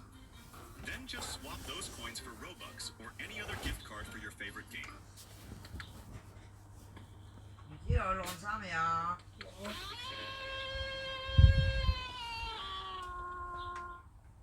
？Spend a whole day with a YouTube family. Choose a dog to protect your home from thieves. Tiny dog, ignore. German Shepherd, like this video. Rottweiler, comment a heart emoji. Doberman Pinscher, hit subscribe. American Pit Bull Terrier, do everything. Choose a dog.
如果你喺股市蝕錢啦，無論係幾萬幾十萬。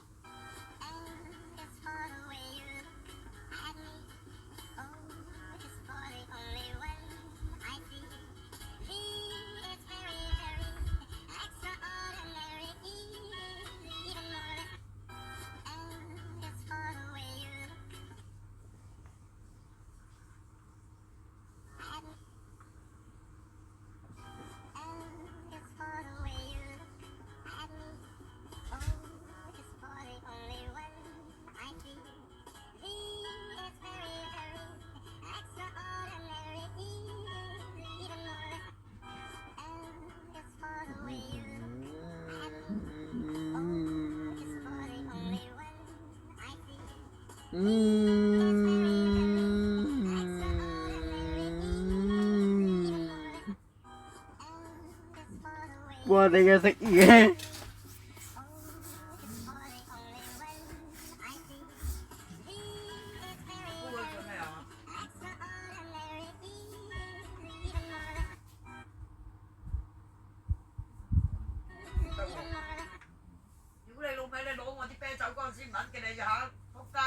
你同我講話唔同，咪仲要同你個仔講話唔夠，我包你夠啊！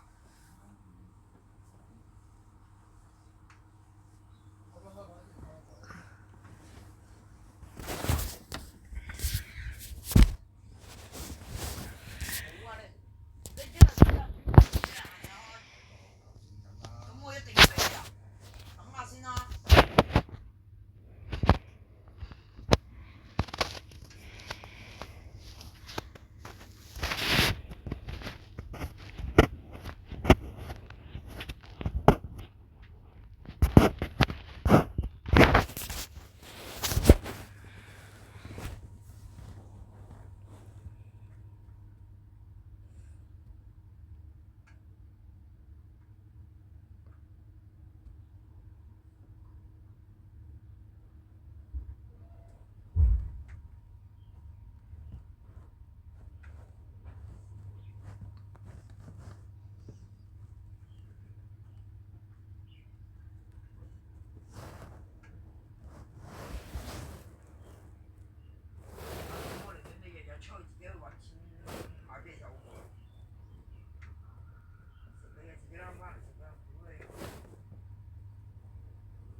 V is very, very extraordinary.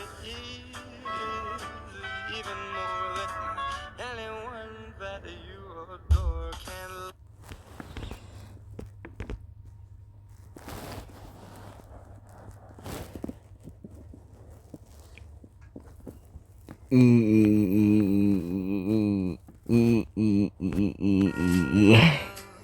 It's for the way you look at me. Oh, it's for the only one I see. V is very, very extraordinary.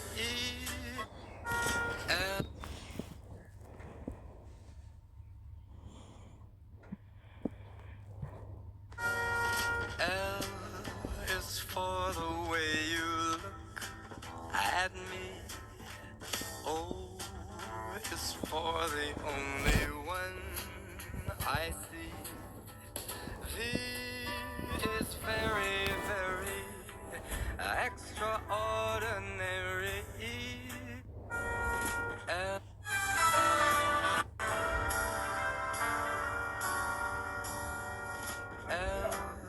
is for the way you look at me. Oh, it's for the only one I see. V is very, very extraordinary. Even more than anyone that you adore can love. L is for the way you look at me. Oh, it's for the only one I see. V is very, very extraordinary. Even more than anyone that you adore can love. L is for the way you. L is for the way you look. Stop motion. Stop. I see. V is very, very extraordinary.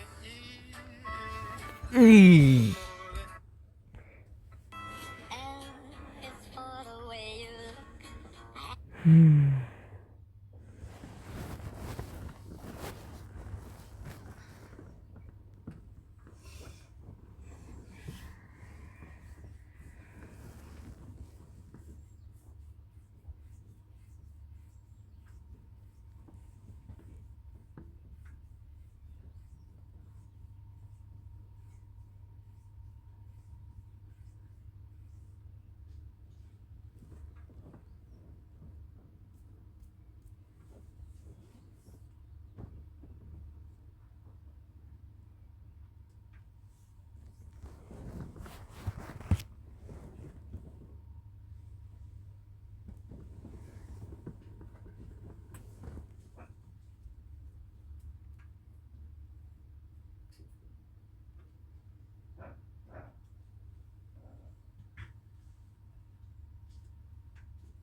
嘢啦！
記住咯喎，下次佢過嚟嗰陣時咧，佢走嗰陣時咧，攞嗰啲咩咧，我嘅規定咗8罐啤酒嘅喎，你唔好再屌你扮痴扮傻屌你老尾佢攞佢話唔夠你照俾佢喎。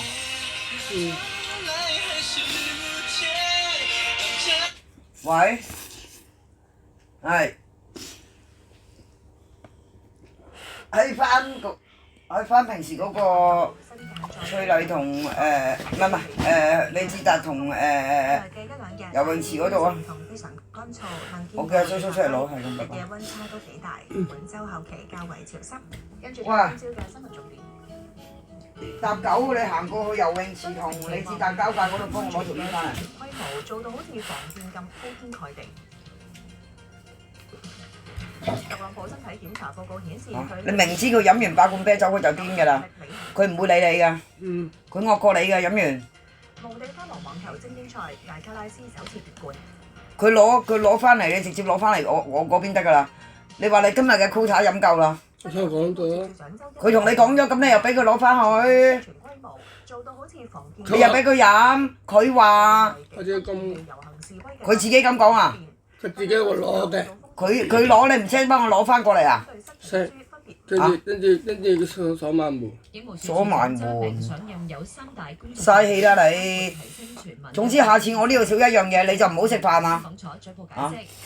你唔使過嚟問我攞啊，因為我啲嘢擺喺度，唔係俾你哋攞㗎，唔係俾你哋搏命去攞㗎。咁希望喺嚟緊嘅一啲唔同嘅日子啊，喺一啲唔同嘅節目咧，亦都可以加入一啲國家安全嘅元素，令到咧唔同嘅市民同界別嘅市民咧，佢哋對呢方面都有更加清楚認識咁。你老豆要啤酒屌啦要啤酒嘅你就去俾。我呢度有雙幾啊，你唔攞晒，唔俾佢攞晒翻去。唔同政府部門攜手合作。近期國安案件拘捕階段比較少詳細交代，有冇需要提高透明度，令到市民更加清楚條紅線？仲有啊！暫時呢個做法咧，我間屋我擺喺呢度俾你啊嚇！仆街，你點樣幫我睇嘢啊屋企？拘捕人數咧係講緊322，直至到去3月31號，只係極少數嘅人士先至會係受影響。我可能喺法庭嘅審判嘅過程，一日8罐嘅 quota 啊！佢攞多1罐你都仆街啊！聽唔聽到啊？示威大幅減少。張明話唔揣測原因，就認為警方便利呢類活動嘅角色一直冇變。即係歷史嘅教訓啦，即係我哋睇得到係有啲主辦者，佢的而且確我哋嘗試去當時去嘗試去便利嘅，咁但係即係當佢你唔好話俾我聽，你睇唔到啊！佢哋發覺其實你成嚿廢柴咁樣仲喺度啊！甚至乎唔見咗啦。咁其實呢啲咧都係一啲頭先我講話可能製造一個平台俾其人哋行入嚟攞乜嘢你唔柒知嘅，你任鳩人哋攞嘅。可能佢以前搞過啲活動，即係俾人騎劫嘅，其實基本上都會勸退佢哋啊。所以咁樣有啲唔公平，即係話一個嘢。咁但係當然佢過往嘅往績，究竟佢嘅能力去到邊？咁呢個一定係我哋考慮嘅因素。但係呢個會係點樣？如果我唔發呢一個不反對通知書，同埋我話你唔好出嚟啊，其實我又睇唔到有咩太大分別。咁如果有任何一啲嘅意見想去表達，其實喺依家今朝你兩個俾人鬧啊，係佢害你㗎。會公眾遊行就可以作為一個方法。亦都有好多其他嘅模式。唔夠，飲8罐都話唔夠，仲要去攞一隻翻嚟。嚇！屌你老味，仲要惡過人哋，鎖撚埋道門。完全有能力履行職責。美國總統特朗普上星期5接受例行身體檢查，係佢1月上任總統以嚟嘅首次。主診醫生巴爾巴貝拉嘅報告指出，特朗普健康狀況極佳。無論係心肺、神經，以至整體身體機能，都維持極佳嘅狀態，完全可以升任國家元首同埋3軍總司令嘅職責。雖然特朗普體重只有約101公斤，較2020年首次擔任總統體檢時輕咗約9公斤，但巴爾巴貝拉認為，你嗱臨食完啦，喂，你嗱臨食完去李朱達同游泳池嗰中間嗰條馬路嗰度同我攞條魚翻嚟。特朗普去年7月參與攞完翻嚟你先好翻學。曾遭行食以阿叔都10個字咗啦。但報告指出，特朗普聽力正常，又提及佢雙眼曾經進行白內障手術，但未有交代手術日期。另外，特朗普亦都再次通過認知測試，以及成功通過抑鬱與焦慮測試。無線電視記者韓嘉欣報導。美國賓夕法尼亞州州長夏皮羅嘅官邸俾人縱火，冇人受傷，警方拉咗個男人。警方派員到場調查。夏皮羅發聲明話，佢同屋企人星期日凌晨被趕到現場嘅警團敲門叫醒，被告知發生火警之後安全疏散。警方就話火災被撲滅，官邸部分區域受損嚴重，目前仍然去調查緊。51歲嘅夏皮羅係民主黨人，被視為係2028年美國總統選舉候選人嘅可疑人選之一。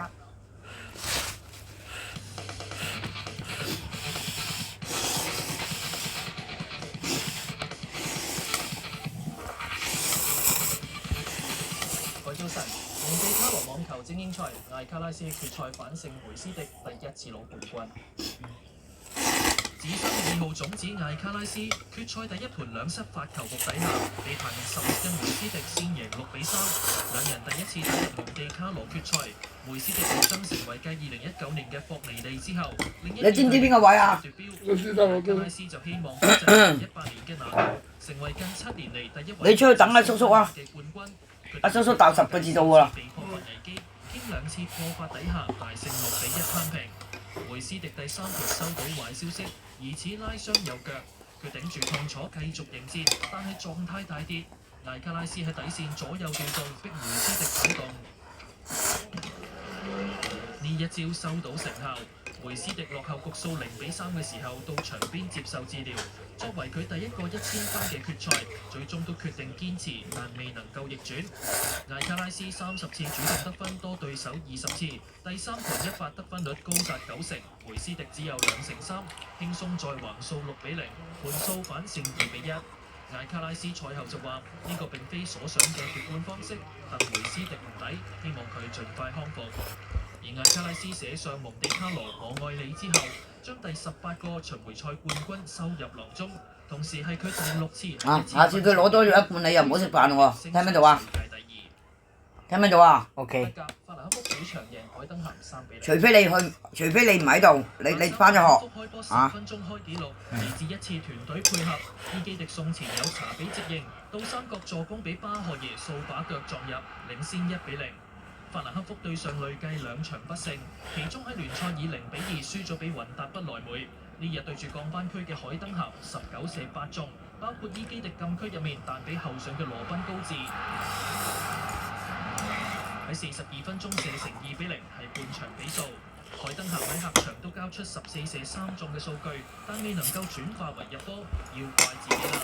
俾艾連拿鑽石級機會都把握唔到，仲差啲擺烏龍。斯亞斯利賓攔截，好彩個波撞微彈走，但係海登咸始終都要再失手。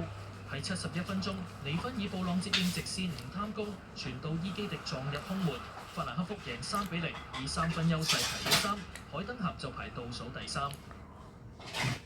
睇埋1級方程式賽車巴布站，麥拿倫嘅皮亞斯利今季第2次勝出。排位賽第6嘅麥拿倫車手洛利斯超出停車格起步，畫面右邊見到佢偷步被罰5秒，而佢隊友喺鋪位起步嘅皮亞斯利今場大部分時間領先。紅牛呢日喺維修站耗時唔少，成為咗敗筆。韋特本就喺巴林站衛冕失敗，第6名完成。57圈嘅賽事，韋特本嘅紅牛隊友角田裕毅鬥到中段喺舒麥加灣同威廉士嘅新斯發生咗碰撞，導致場上有碎片，安全車出動。新斯最終跑完45圈之後退賽。洛利斯起步被罰加時，都無阻佢衝上頒獎台，鬥到大約最後3圈，由外檔超越咗法拉利嘅陸克萊進佔第3。平治車隊喺排位賽犯規，令到羅素由第2降至第3位起步。佢同洛利斯鬥法鬥到最後1圈，都守住第2名完成。皮亞斯利幾乎未受威脅底下，以15秒499嘅優勢，贏到佢今季第2個分站冠軍。時間係1小時35分39秒435。麥拿倫賽後喺車隊榜領先第2嘅平治58分，而皮亞斯利就喺車手榜以74分排第2，落後佢隊友洛利斯3分。韋特本同埋今站亞軍羅素分別排第3同第4。喂，我叫個子樂行出嚟啦。好啦，拜拜。會報道，聯儲局官員話經濟衰退嘅風險取決於貿易協定嘅進展。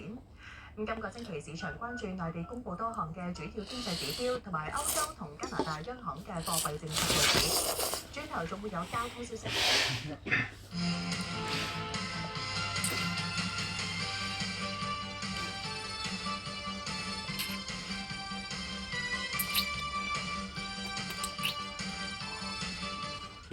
二手交投回升，但係樓價仍然處於低位。觀塘有舊樓3房，尺價跌到40蚊，內籠係點呢？適合自住定係投資？今日要有睇，今晚6點翡翠台。讓本地時裝設計師閃耀嘅舞台，剪裁魔法師新一季即將時尚登場，招募強實力嘅時裝設計高手，盡展才華，獎金總值高達60萬。即時QR code報名。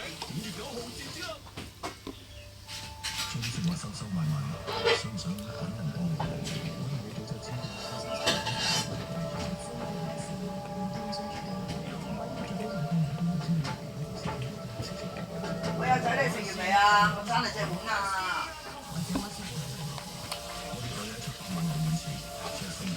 爭埋後嘢就搞掂佢咗。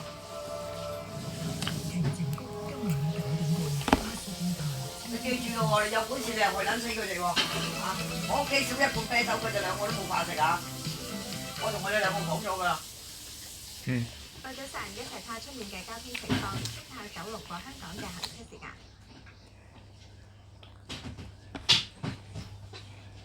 加士居道東行線近香港理工大學，經紅隧同埋東隧過海都係交通正常，要6同埋11分鐘左右。飲完8罐仲要同你講，個仔講話唔夠，仲要攞多 set 翻嚟。渡船街南行線嘅富榮花園喺西隧同埋紅隧過海都係交通正常，都係6同埋11分鐘。下新界方面。大老山隧道附近石門去九龍東、九龍中同埋九龍西都係交通繁忙，要7分鐘、8分鐘同13分鐘左右。下出面嘅即時交通情況。先睇港島方面，干諾道中近交易廣場路路暢通，紅隧香港入口唔算多車。所以你個仔琴日冇門口入咩？到落車冇咩車。你叫你咪冇開咯，你咪有本事冇開咯，你個仔冇得棍啫嘛，爆！話佢你個仔嚟又唔係我個仔。香港仔隧道灣仔方向交通正常。你話知你阻撚住佢，嗌由朝鎖到晚啦，咁啊嗌門口嗌一晚啊嘛。干諾道中近交易廣場都唔算多車。睇九龍方面，漆咸道近公主道交通正常，影響我嘅。窩打老道橋面交通暢順，橋底燈位開始多車。你中意虐待你個仔啊嘛？公主道亞皆老街交通暢順。我屋企啲嘢少咗，我入佢哋兩個做㗎。龍翔道清水灣道唔算多車。交通消息先睇到呢度啦。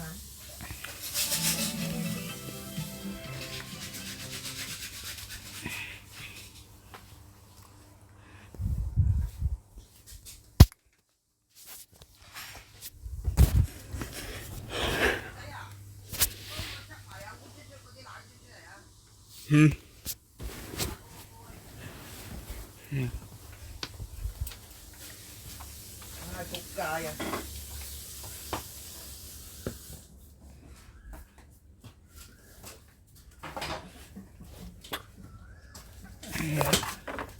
佢仲有2個奶樽呀，攞埋嗰2個奶樽啦，唔識聽中文啦，你死唔死開啊？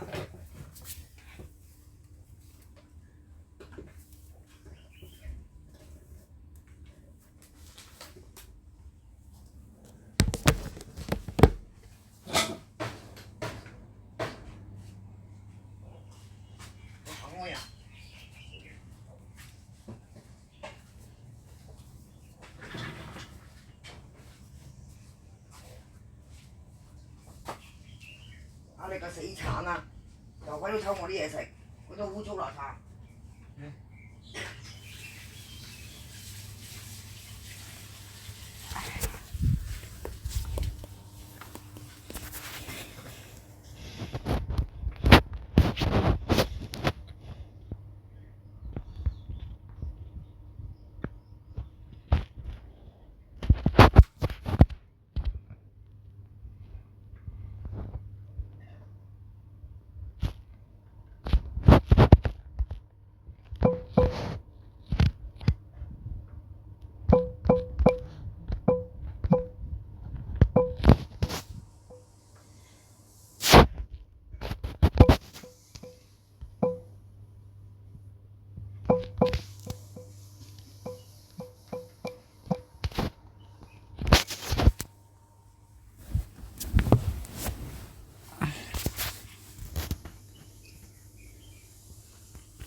喂，你換衫未啊？換衫。換咗衫先再玩啊！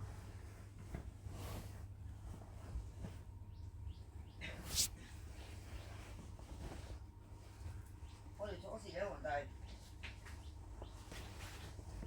皇帝君，我當時咧。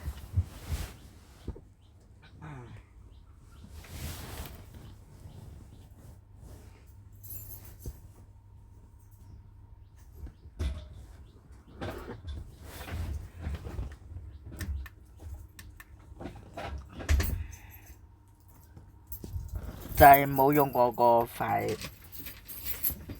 就係東莞嗰度冇用快叉香。冇用咩啊？冇用過快叉個充電寶，用慢叉個充電寶。哦，是但啦。你真係冇晒豬膠㗎係嘛？嗯。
可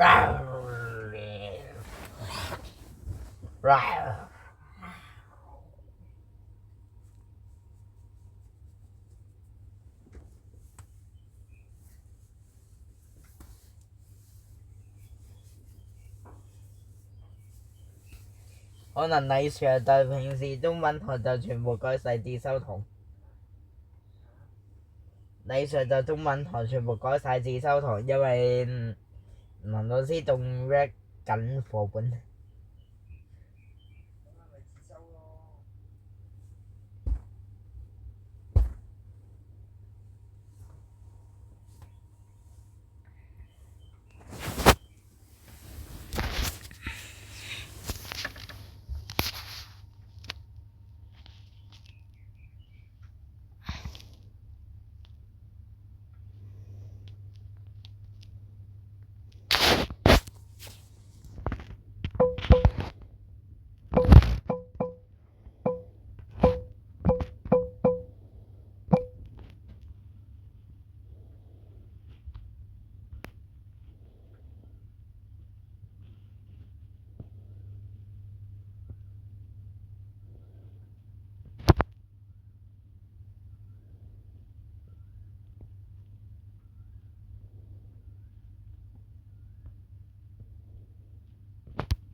2, 1, go.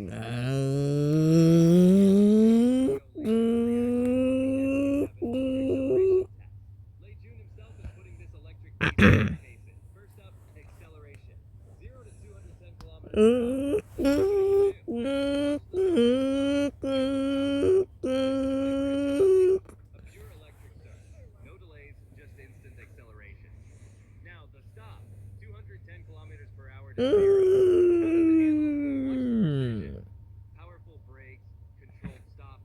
This is the SU7 Ultra's performance. I hope ATV hits the pedal of this car as soon as possible. The SU7 Ultra delivering on its promise.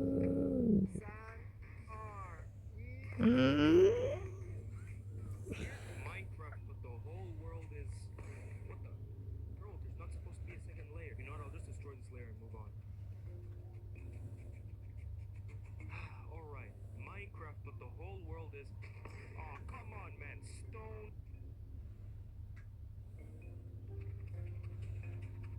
Man, someone is definitely getting fired. Minecraft, but the whole world is... Oh my gosh, obsidian, bro!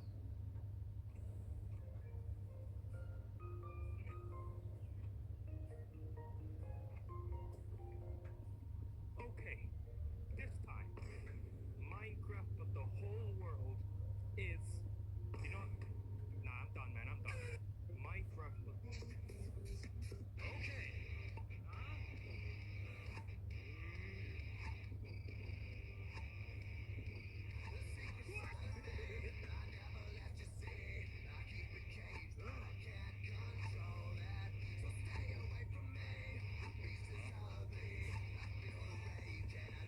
Number 6.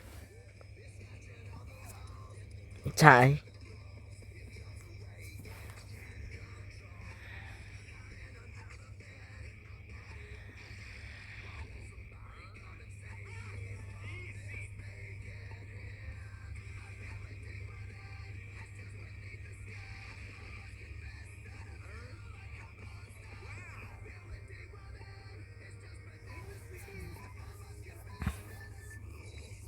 Number 4. How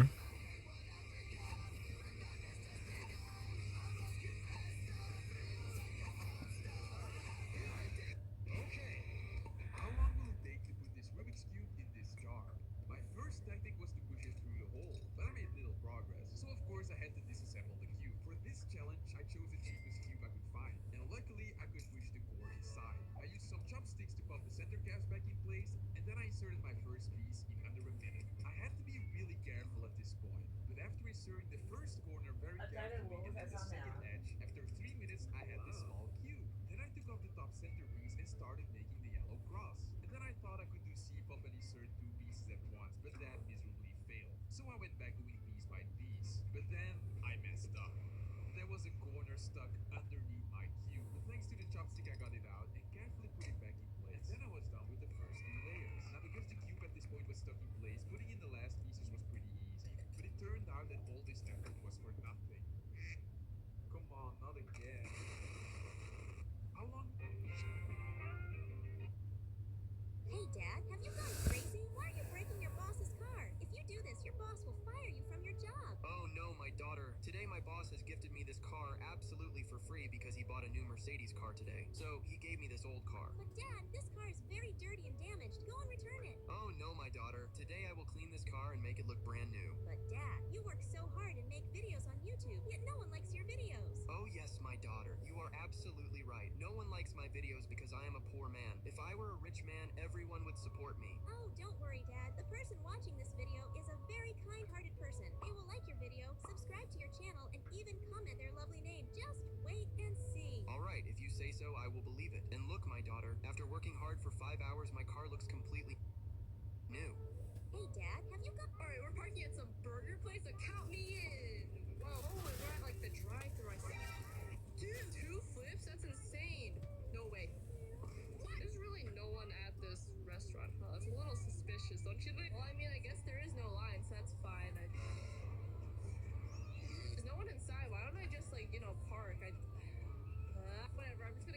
Get out. Come on.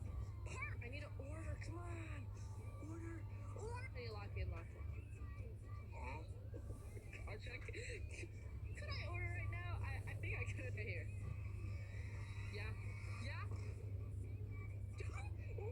I'm guessing that was the 1,000 score. You know, I mean, I'll take it. All right. Thank you for watching, Mom. All right, we're parking at some burger place, so count me in. Well,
This boy is watching a video in which there's a secret ribbon hidden under the Coca-Cola bottle sticker, but he doesn't believe it. So he buys a Coca-Cola and pours all the Coke into a glass. Then he removes the sticker to check, but there's no secret ribbon. So he grabs another bottle and starts peeling off its sticker to see again. What happens next will shock you. But before we show you what happened, if you had to choose between your parents and money, who would you pick? If you choose your parents like I do, then make sure to like this video and subscribe to the channel.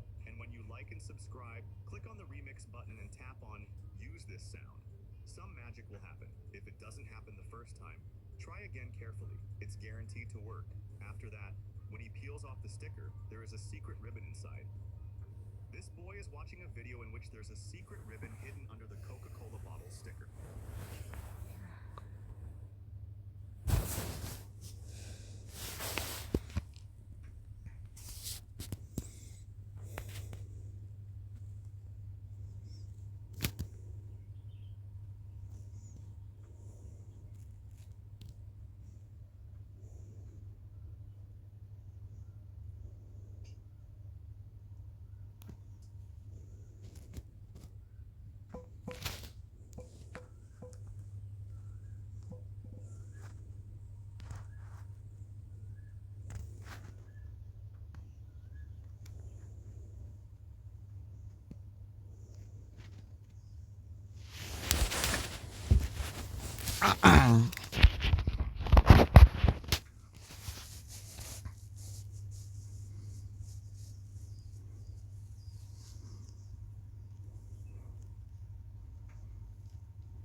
My son jumps first to try and take down King Kong and save the humans.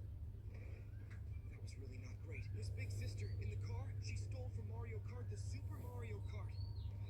Just as bad as your brother, my dad, who I can't stand. I hope King Kong eats you. And there it is, total disaster as expected. My grandma, who's blind because she got Grandpa's fart straight in the eyes. My goodness, Sue, letting you take part was not a good idea. My uncle, driver of a car powered by retired people's farts. He went way too far trying to beat King Kong. Santa Claus, the paramedic, coming in to try and save all the hostages from this monster.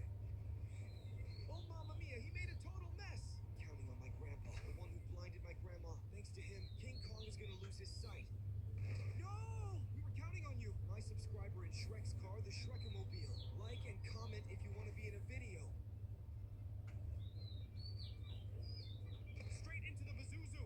My son jumps for... There is only one country that attacked the U.S. and never got hit back. An American Navy ship was near Egypt during a war in 1967. Fighter jets from a friendly country flew over the ship. They didn't do anything, just passed by. But a few hours later, those same jets started attacking the ship. They fired rockets, bullets, and even dropped torpedoes. The ship's antennas were gone. The flag was shot down. The ship couldn't even call for help. By the end, 34 Americans were dead. 171 were hurt. The U.S. said it was a mistake, but the people on the ship didn't believe that. They say it felt like a real attack. And the craziest part, the U.S. never fought back. And the country that did it, it's Israel. There is... You're addicted to gaming if you can guess each video game's look. Friends, this is a hair growth spray that claims to regrow fallen hair in just 10 minutes. However, this guy doesn't trust the video at all. To uncover the truth, he decides to buy the product from the market himself. At home, he carefully opens the spray box. Then he lightly sprays it on his face and gently rubs it in with his hands. After doing this, he puts on a mask and goes to his bedroom to wait for 10 minutes. After 10 minutes, he excitedly comes to check the results. But before watching it, who would you choose? Alright, this sheep needs to go back to the overall. Let's go help him out. I guess we're drawing up a bridge. I misclicked! I didn't mean to... Oh, sheep, are you okay? Oh, okay, so you're supposed to drag. Are you okay? I didn't mean to let go! Oh my gosh, she headbutts the wall! It's gotta have, like, multiple concussions right now. Okay, I'm gonna actually try to draw the bridge now. So you drag and you go up, okay. Does that work? I don't know. Honestly, looks pretty good. Please. Oh, wait, goes so fast. I got you, sheep. Okay, I'm gonna go a little higher. I think. Is it at the word again? Don't tell me it actually is at the word again. No way, it's at the word again. It's just like the watermelon filter. Okay, let's go. Hey, why are you painting my? If I throw this little ball here, everything gets filled. What's the first app you check when you wake up? Definitely Nightclub Tycoon. I love to check how my club is doing.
101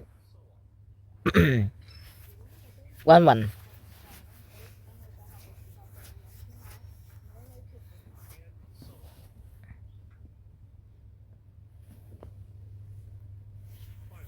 101 101